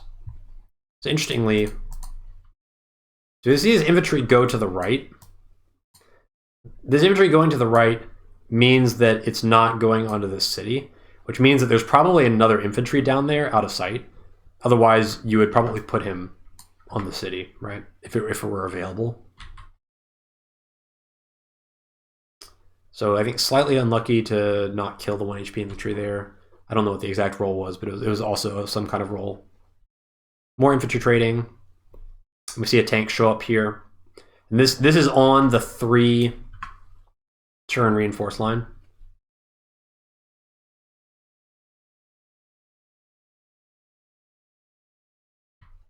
And then this guy comes up. And so now it's like, you see this guy come up and it's like, okay. Surely there's a recon somewhere down here, right? Like, the fact that this tank is here and that these mechs are here and this tank is just like 1 move out of range of the tank. What do you think the odds of that are happening? It's probably because he sees my mechs. Okay, so this is not, there's no like subterfuge possible now. It's just, we built all this stuff over the last 5 or 6 turns, and now that stuff's gonna fight. And we both see what is happening here.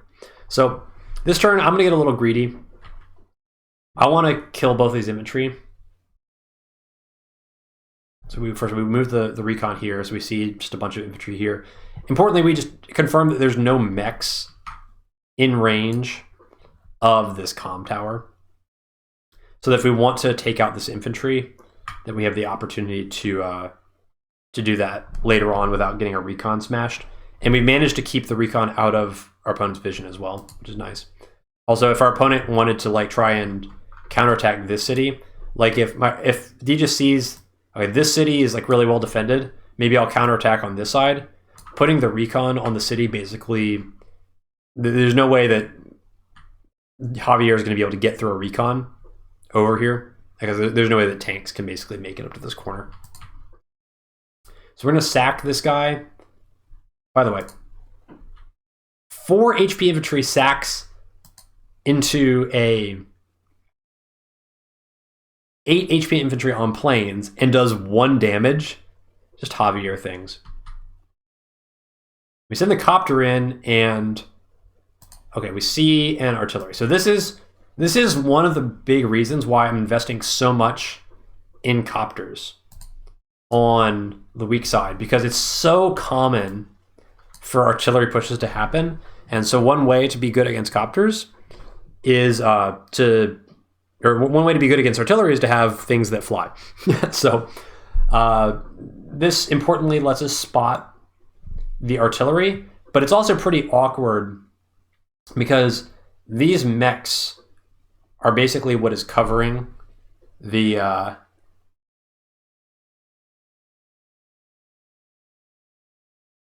copter, and I think it's really likely this copter is going to die. But the whole objective of this play is for us to trade the copter for an anti-air, and then we've got all these copters flooding in, and we just copter flood, and by the time that D just realizes what the plan is, it's going to take so long to get more anti-air from these bases that hopefully I can just have stalled out the infantry push and kind of traded everything in. And then we'll be at our 4K income lead with not a lot of infantry pressure on these contested properties.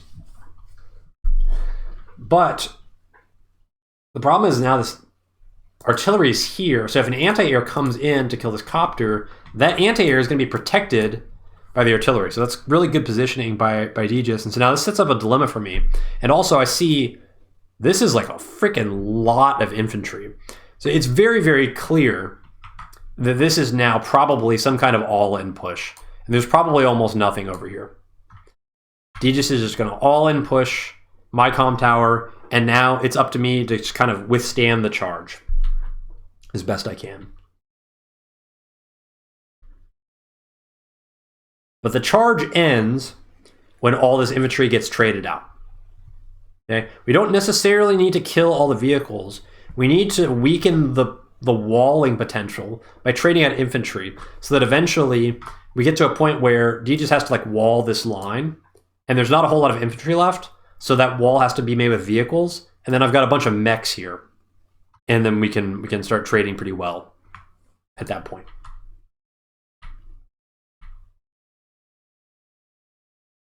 So I'm just going to do my best to clean up the remaining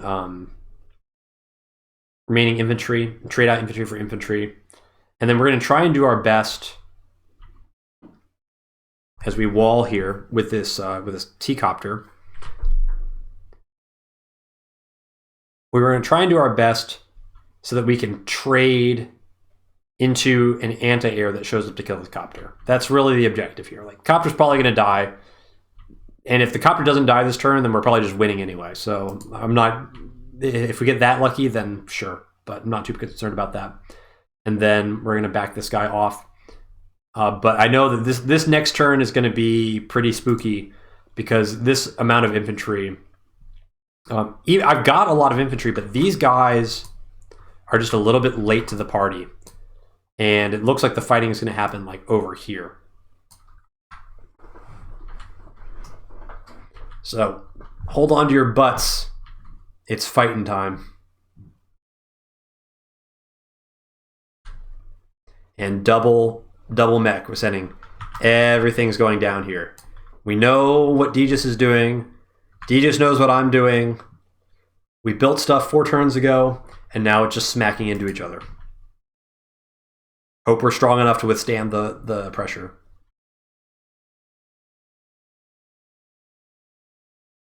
So artillery takes out an infantry here. Anti-air comes in, no surprise there. Recon goes into here. I actually regret a little bit pulling the infantry out of this forest. I think it's so safe for the recon to go in here. Now, the recon is going to see everything, right? So there's no way Degis can make a mistake from this point on. Because there's no traps that are going to work. Like, Degis is going to find whatever the most optimal play is from this position and just do whatever that is.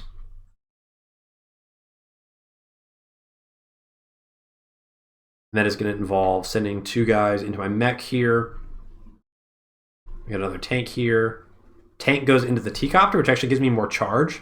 T-copter. This t-copter, like, this is the best combat t-copter in the history of t-copters. Like, he walled from my b-copter last turn. He just took a tank hit, gave me more charge, saves the 7 HP infantry because he's just, like, annoying. He's an annoying piece of the wall. Like, what a boss.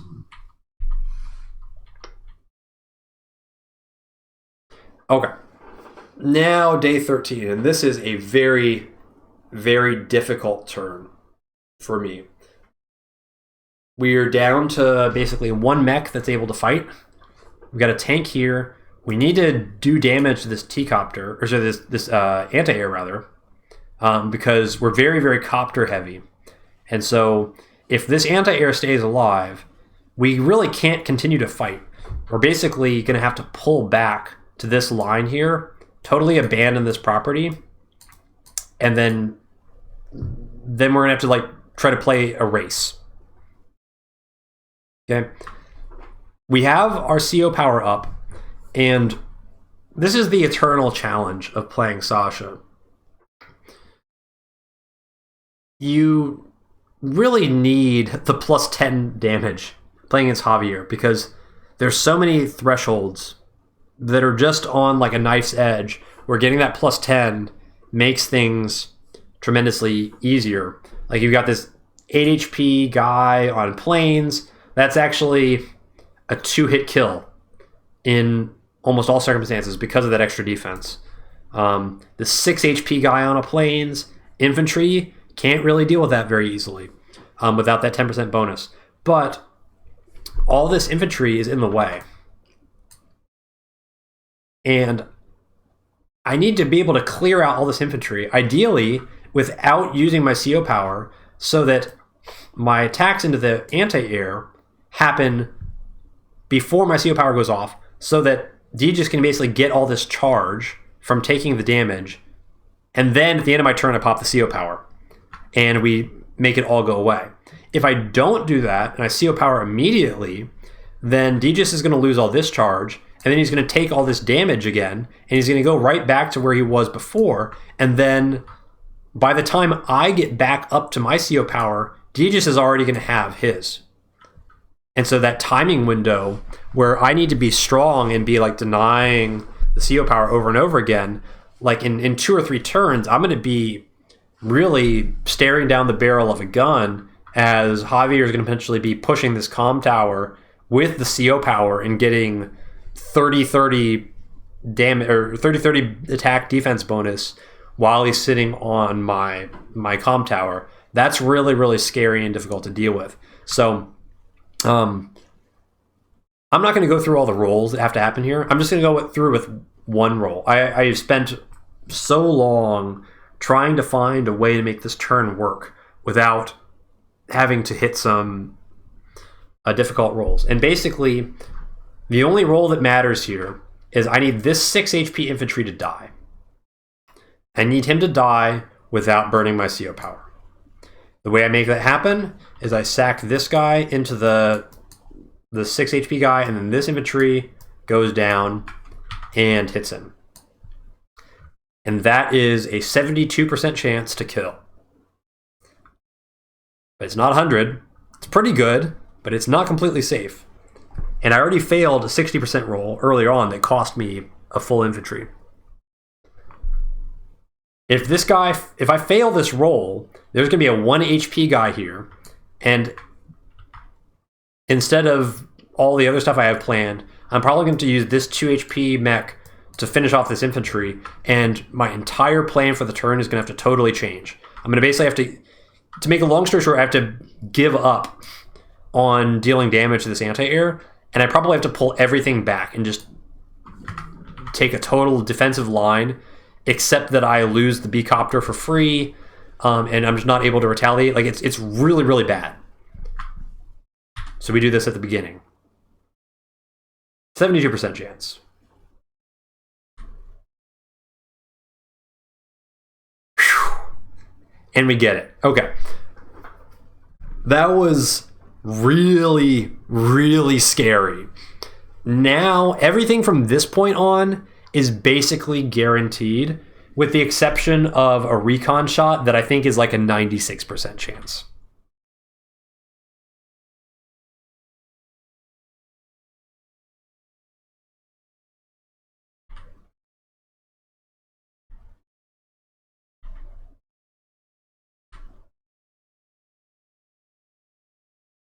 We do manage to low roll the anti-air for what it's worth, but it's not super relevant.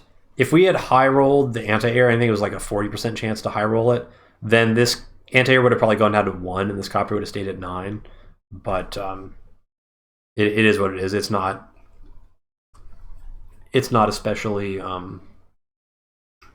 relevant in the long run. So now we do all this trading. So now you can see, like, look at all this charge that I got. Like, I got I'm up to like 30k now, and I was at 21k. So I got an extra 9k charge without burning my power, and I gave Aegis like an extra almost 12k in charge. Now we market crash, and it's all gone except for 800. So this is like super efficient. Like, we got the maximum amount of charge that we could drained from him, and now we're still left over with about 12k towards our next power. So instead, the details are so critical here, because if I pop the power at the beginning, Aegis is going to get the next CO power before I get my next CO power. But now that I did all this in this order and I got that roll that I really needed to get, now I'm likely to get another CO power before Aegis even gets his first CO power. So my timing window where I'm strong is extended by another 2 or 3 turns.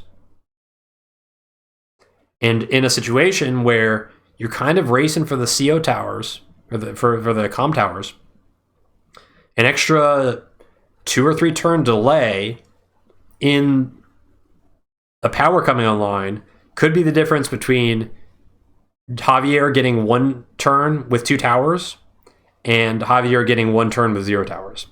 everything's on an absolute knife's edge. So now that we got the power, now we can take out this infantry. And that's a guaranteed. And we see something very, very important here. You see this artillery. This artillery's got 30 fuel, which means he hiked all the way here. And the existence of this artillery means that there can't be more than one mech down here. Because we see like all this crap. And we see the artillery. The artillery's not in position yet, which is really good.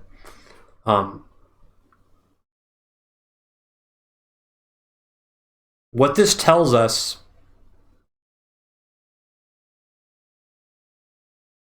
Yeah, there's so much to talk about this turn. Holy cow. What this tells us is that we need to be pushing. We need to be pushing. Even though we don't have a lot of stuff down here, we need to be pushing immediately to try and put pressure on this comm tower, because this side, not looking so good. This anti-air, what is this anti-air going to contribute against this? How will this anti-air help me? It's not going to help me. It's not going to fight into tanks.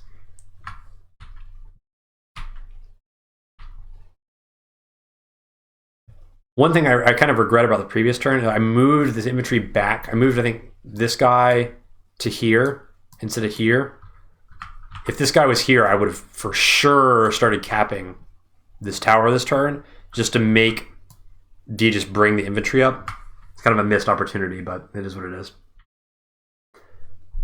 But now, so recons are going here. Now we know, like, this is super weak. There's like barely any infantry over here. Time to put pressure on the tower. We may be losing this side, but if we can win this side faster, then we've still got a chance of holding on. And really, what we need to do is we need to hold on long enough for this round. Like, we got these mechs here. These mechs need to get to here. If I can buy another turn or two for these mechs to get to here, then there's a good chance I can maybe stall this out, because I've been investing really heavily in mechs. It's kind of that's where my extra money has been going, my extra Sasha money.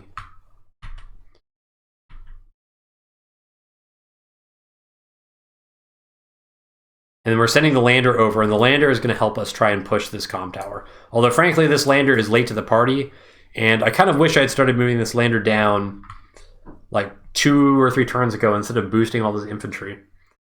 Because imagine I had it like here, and I could start capping this comm tower. Like, that'd be incredible, but alas, not to be.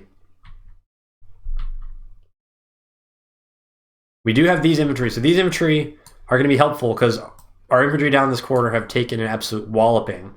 So it's a good thing that we have all these extra units that we've had from investing so much in air, and these are kind of the rewards of that. So at least, even though I've taken a shellacking, I've got enough to kind of set up a wall in this area, enough left over.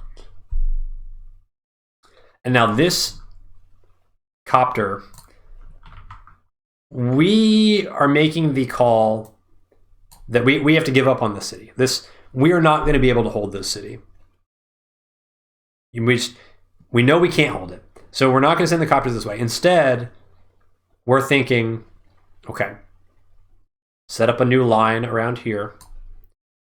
Shift all this stuff potentially over this way, seeing how weak he is here, and win the race. I think this is our best chance to win. And so this anti-air, first he was like, I go this way. I go this way. Now I'm back going this way. But the most important thing is to make the right decision in the end. Better late than never. And it definitely is not going to do any good going into the side. And if I send it down any further this way, this recon's going to see it. Like, everything that I've got is in recon vision. That's the downside of giving up that forest tile. And we're going to be building another t-copter here with another mech, because by the time this fight happens, none of this stuff is ever going to arrive in time to help me. So the only thing I can do that's useful is try to get as much stuff down here as I possibly can that can fight against this this ball of tanks and vehicles. And t-copters are good for walling. We've already seen it. You just put t-copters in the wall, and stuff's got to shoot it. One last thing. Because we damage this anti-air, and we see these two tanks arrive, these are the turn 3 tanks that move directly from these bases. So these guys showing up means there cannot be any anti-airs that show up to kill this copter. So this copter is completely safe. And we know it's completely safe. At least for one more turn. Then it might be in danger again. But at least this turn, we know that we're okay. And we did do a pretty good job on the infantry down here. Like, there's only these 2 infantry left. And so if we can do damage to these 2 infantry, then we have a decent chance of slowing down any capture attempts on this comm tower. Artillery moves up. We see a mech show up, and this guy got unloaded the previous turn from the lander. Because we have the power up, this 1 HP recon stays alive. That was a guarantee. This recon could never have died. Tank goes on the city, but hits an infantry. It's not too scary. Tank hits a tank. 5-7. That's okay. We can live with that.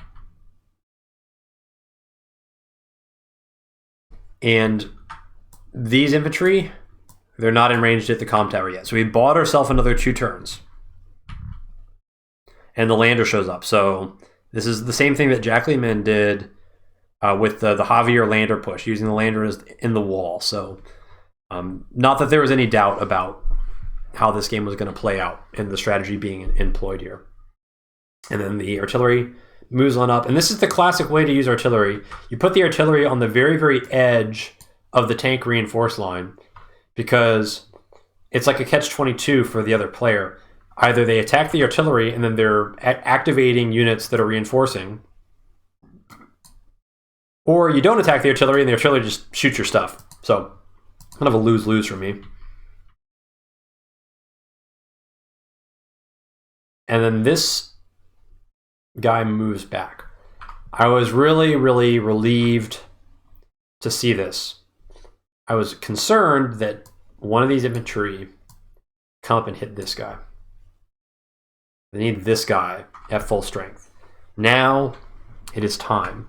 Javier infantry on a mountain, you're not safe. Anti-air. Oh no, I put the anti-air in artillery range.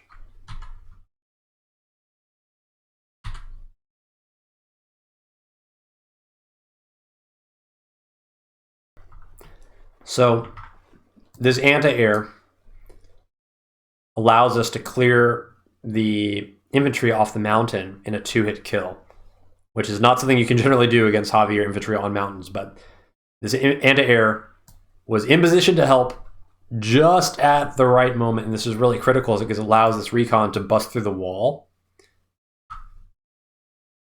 And then I get to hit the artillery, and oh no, I'm in range of the mechs. But here's the problem. This mech is getting trolled because this artillery is in the way. If this artillery shoots, this mech can't attack the recon, right? So you can pick one. You can attack with a mech, or you can attack with the artillery, but you can't do both. And this mech, well, we have another recon that can attack into that mech. This anti-air is in artillery range, but we can make a wall that Javier can't break through because we see everything here. And if we build a wall here that Javier can't break through, then the artillery always has to attack the infantry on the comm tower and not the anti-air that it would much rather attack. We knew this from the beginning because we had really good vision. And because we saw so many units down here that we knew that there couldn't be extra units showing up over here because there's only so much money that you have to make stuff, and that can be tracked. So all of a sudden, maximum pressure on this weak side. And now what I need to know is, what do I do with this copter? This is kind of a random thing to think about next. But I've got two choices here. We just dealt a bunch of damage to the anti-air. The anti-air ran away, probably to here, to repair. The question is there more anti-air coming? Because this tank is a very, very juicy target for these two copters. It's a very, very juicy target. And not only that, but this tank is over the 3-turn reinforce line. Okay, so he's in the danger zone. I don't have to overextend to go for this guy. But the problem is that if there's more anti-air, if there's another anti-air that is like, especially hiding in this forest here, then if I send 2 anti-air onto the tank, then another anti-air shows up, and then the 4 HP anti-air hits a 8 HP copter, which is also pretty painful. And then my weak side is totally crushed.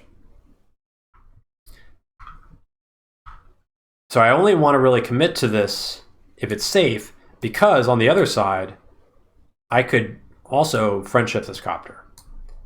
And then the following turn, it would be in really good position to, for example, deal with the artillery.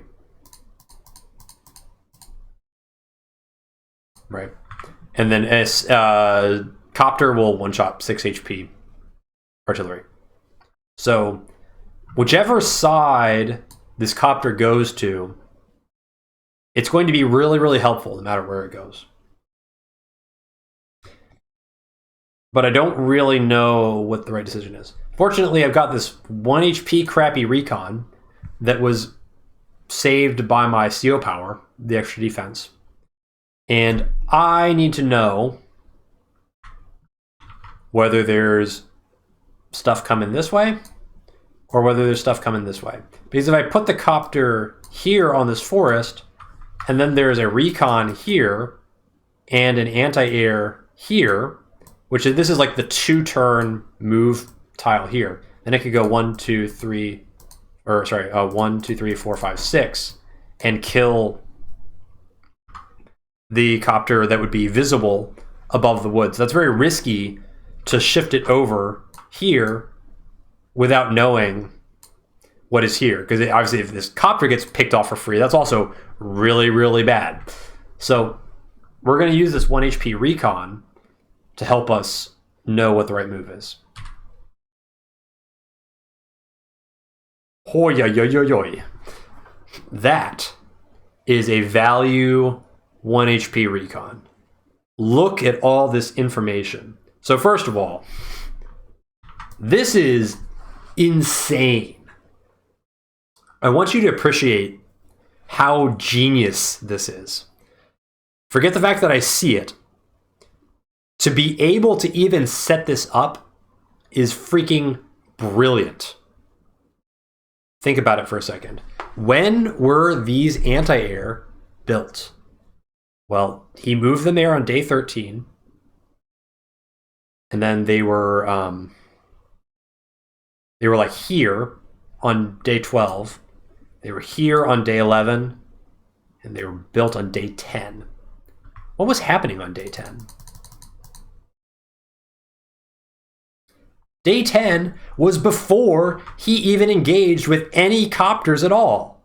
It's not like it's day 11. He's like, oh crap, there's a copter here. Better build any anti-air. No, he built it this day. This day. Deegis is like, okay, it's day 10. You know what I'm going to need in 4 turns?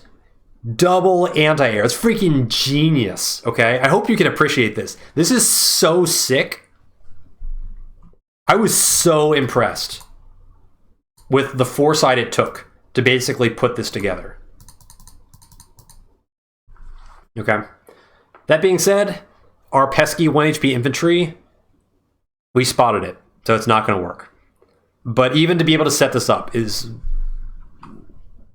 god tier foresight, honestly. Like, super, super sick. And then this recon sees the second move vehicles as well. Double tank. Boom. Decision made. Our copter, no danger at all, freely can front shift into the woods here, and no possibility of it getting picked off. And obviously, we're not going to engage into the bait tank that would get all of our copters killed. So, 1 HP recon, making our decisions very easy for us. We go in here. A little bit of a nice roll here. This mech has like roughly like a 25% chance to end up killing this recon, because it's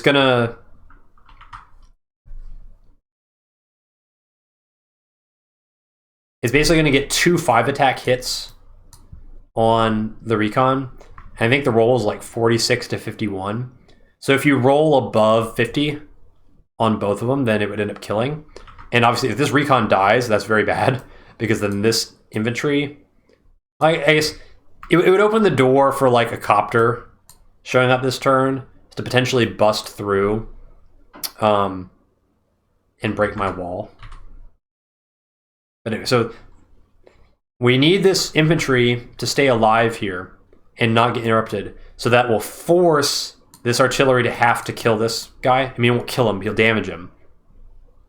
And then that saves my anti-air from getting hit by the artillery.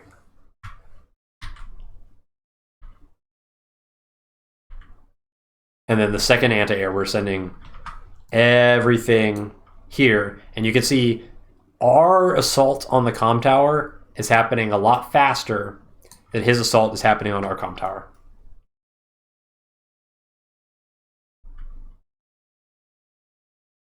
And so now we're giving up on this city. We're just buying for time. We're setting up for the inevitable push. And we know he's going to try and wall this line with all these vehicles that are very, very scary. We're going to have a lot of mechs, but we just need to delay long enough. If we get this tower first, then at least we're not going to be dying, no matter what happens on this strong side, and on our weak side, on our opponent's strong side.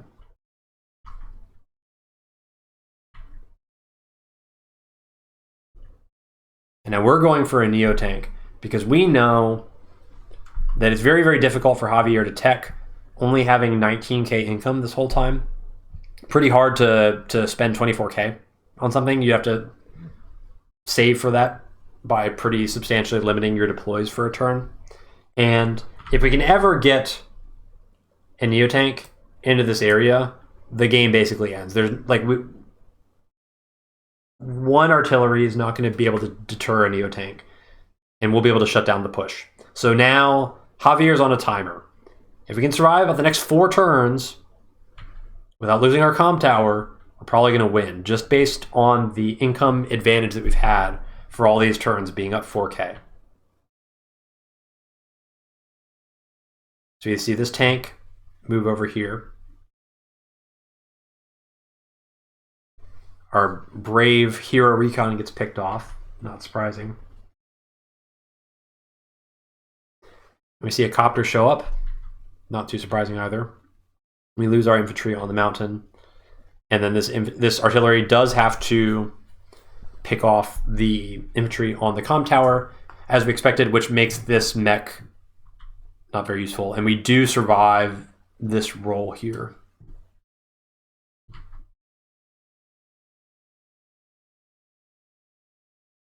And now Aegis is like, oh, you want to send anti-airs to hit mountain infantry? Well, I can do that too.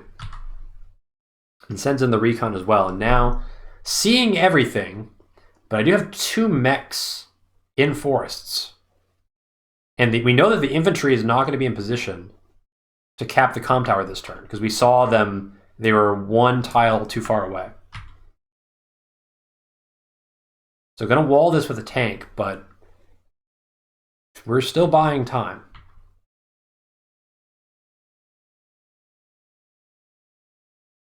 Now, this turn is going to hurt. It's not going to hurt me. Because I front shifted this copter. And now watch as everything explodes.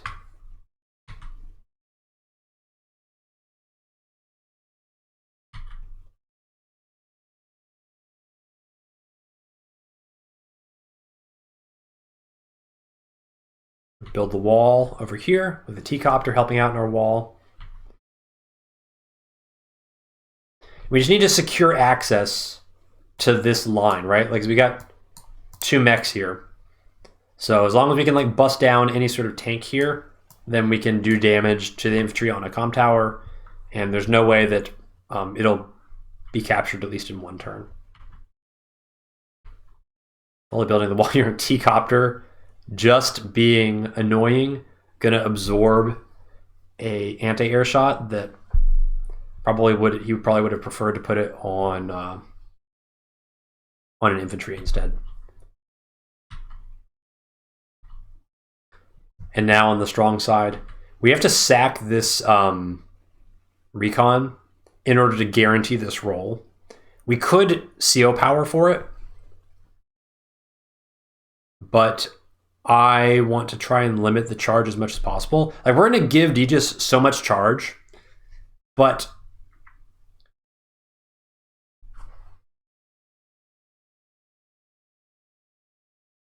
we want to try and just minimize it as much as possible. And the rest of this turn, just by sacking that 1 HP recon, it basically makes all the rest of this not have any rolls at all.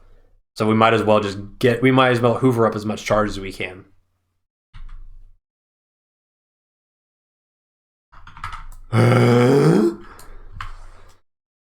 Well, that's spooky. Kind of. The problem with bombers is that they don't shoot copters.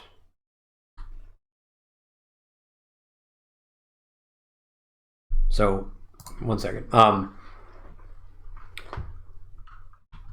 Now you see how vital it was for this copter to get front shifted over.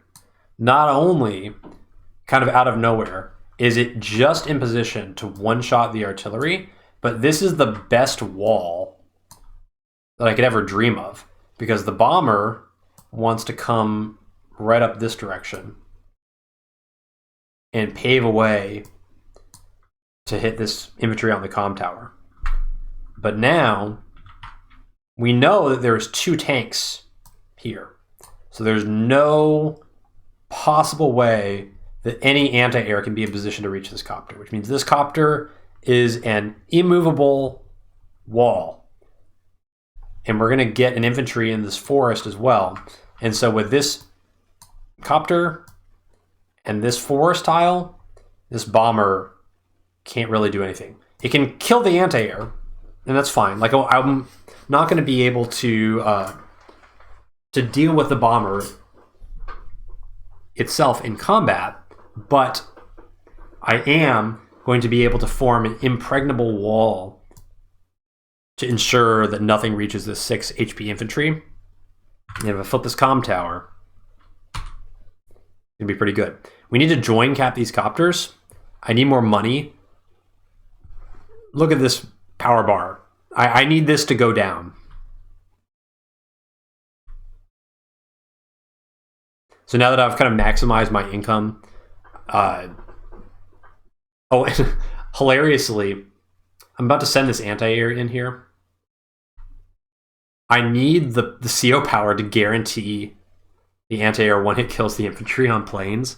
Feels like I'm playing Grit again, but that's how it goes. So that's the last thing in combat that I do. And we put this anti-air here. We know that there's a chance that this anti-air could die. In fact, both of our anti-airs are likely to die because we see this tank, and if the other tank that was here went here or here, then both of these guys could hit the anti-air. But if both of these guys hit the anti-air, there's nothing in range they can reach the infantry on the comm tower. And that's the only thing that matters. Even if the bomber survives and I have no anti-air left over, just having the comm tower is basically the game.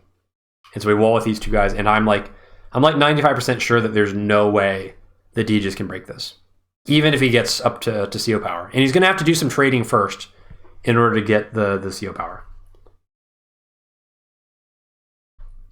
And as long as I finish this capture, the CO power is nothing to be scared of at all, because 2 times 0 is 0. And doubling the effect of 0 comm towers is 0 effect. Seeing this bomber is also really important because I can buy a fighter this turn. So if the game continues on for another couple of turns or so, this bomber basically has 1 less free turn to be able to run amok on my strong side. And you can see I've been ground down pretty hard down here. So if the bomber is left to do as he pleases for like 2 or 3 turns, like I could very conceivably lose all this and maybe even have to give the comm tower back up. So seeing it a turn early means this fighter is built 1 turn early. And because I joined the copter, actually I'm like flush in money. I can buy a fighter and 2 recons.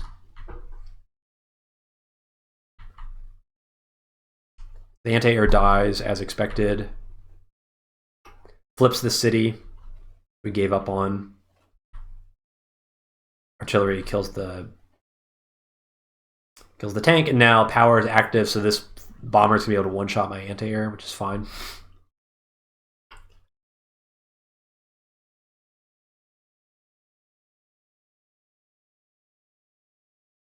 And the tanks come in to make the wall. T-copter doing T-copter things. It's so good that I have this square available to me. It makes things so much easier. And so now here's the big wall. But the problem, as often is the case, is on this map, I'm a half turn ahead. I'm a half turn ahead. Now, what was plus 30 for Aegis' power is plus 10 plus 10. Which is also the same as just his normal day-to-day ability with 1 comm tower. So we basically just eliminated this power, got deleted from the game. And also now I have 2 comm towers. You think this wall is going to hold? I don't think so. I've got a million ways to get through this wall and delay this 1 turn.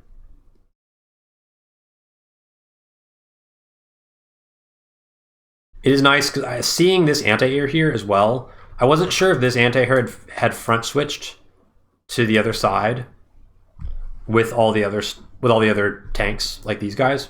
But now I see the anti-air here, which means this copter is free just to attack these tanks instead of having to retreat. So this is good sequencing on my part by doing this front first before resolving this front. Now having all these mechs, it just makes it really, really easy to resolve this. And actually we have an extra mech that's just going to be chilling in the forest here. He has no surface area to attack from. This guy, he's out of ammo.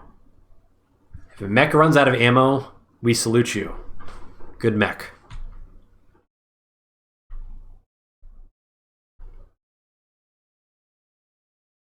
And then all we need to do on the strong side is we just clean up as much infantry as we can. We know that there's 4 infantry total. Now there's only 1 full HP infantry.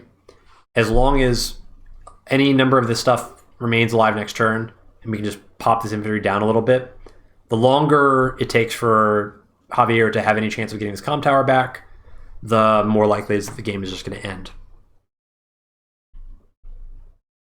And now Javier has no charge, and I've got 2 comm towers, and I've already got CO power available to me, so I'm going to have this huge, huge power spike for the next 3 or 4 turns.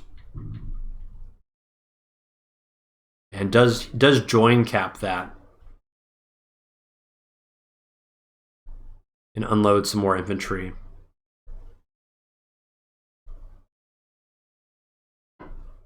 Does build the wall, but this wall is going to get cleaned up next turn because at the very least this tank can go here, and then any infantry can go here. here, just to clear that off, and then it'll be 0 tower Javier, and that is basically a game-ending condition. So we made it through. This was a really, really interesting game, and this map sucks, as I mentioned, but that's just kind of how it goes. And I think looking at what won me the game more than anything else, I just feel like this opener design gave me a pretty substantial income advantage. And we're looking at like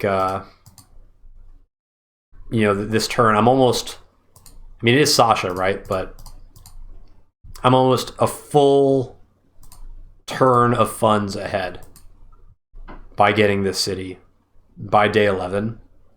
So it's just sheer numbers of stuff, sheer numbers of copters, which leads to sheer number of infantry. And I was able to just barely survive the flood of vehicles pushing on my strong side. And in the end, despite the sheer amount of income that I had, like, look at this, like by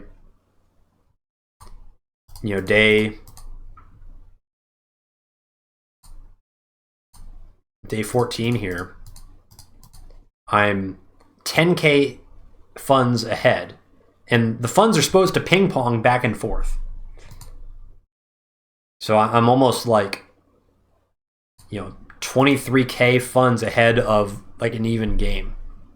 Imagine if this map had split 50-50 and it was like 20k to 22k, and I hadn't been able to secure this property and hold it for as long as I did. Do you really think that I would have been able to have enough stuff to tip the comm tower here and survive a CO power push on this comm tower? Not likely.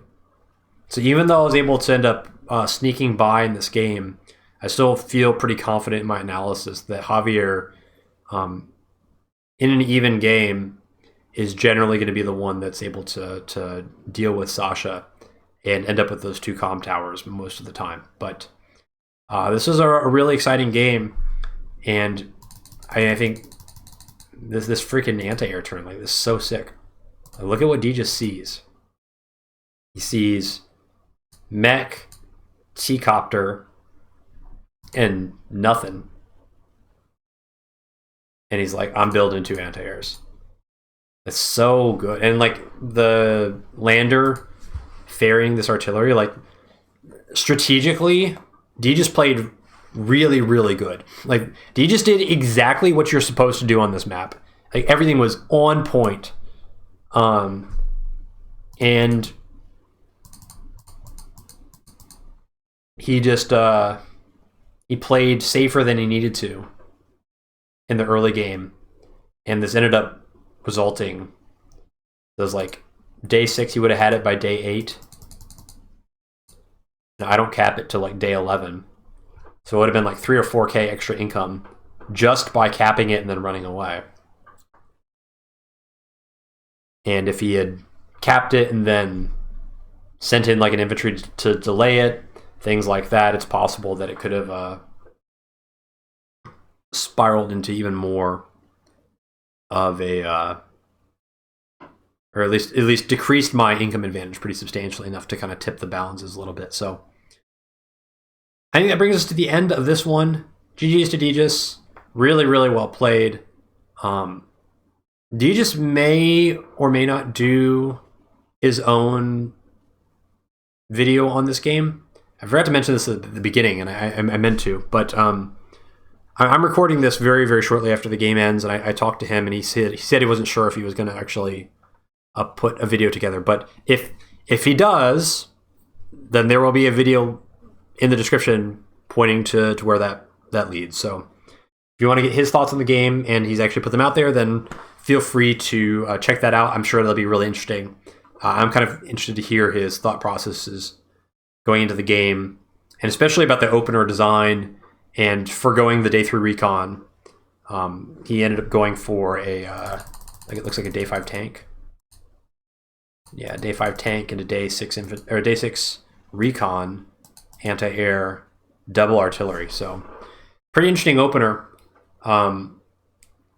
And doing it that way, managed to avoid the trap I set. So well played to be able to dodge that. But I think that's all we got. This is going to be the last video for a while because Smacky Cup 5, this is the end of the division. So there's 4 divisions and they've all got to finish before the finals begin. And the finals are the top 4 players, basically. So it's the same as Smacky Cup 4 in that regard, but the division that is lagging behind is really, really lagging. Like 1990s 56K connection from Brazil kind of lag. So we're going to have to wait a while. It's probably going to be a couple of months, I'm guessing, before that. They're in round 3 right now, and I think that game is starting to get close to day limit, but both players are like on increment. It's wild. And then that's round 3, and then they got to play round 4, and then also round 5, and we'll see how that goes. So won't be any Smacky Cup 5 videos for a while, but we've got Quack Cup ongoing. Quack Cup 6, that's the fog one, the fog tags. Could be another game starting before too long in that, although I've made a pact with at least one of my potential opponents that we might be doing some memery, unspecified memery. So if that happens, well, who knows? But regardless, it'll end up being entertaining. I promise entertainment. I don't necessarily promise optimal strategies or victories in Quack Cup. We're goofing. We're goofing real hard. So, and I think it's going to do it. I need to take a break. Thanks for watching, everybody. We'll see you next time. Cheers.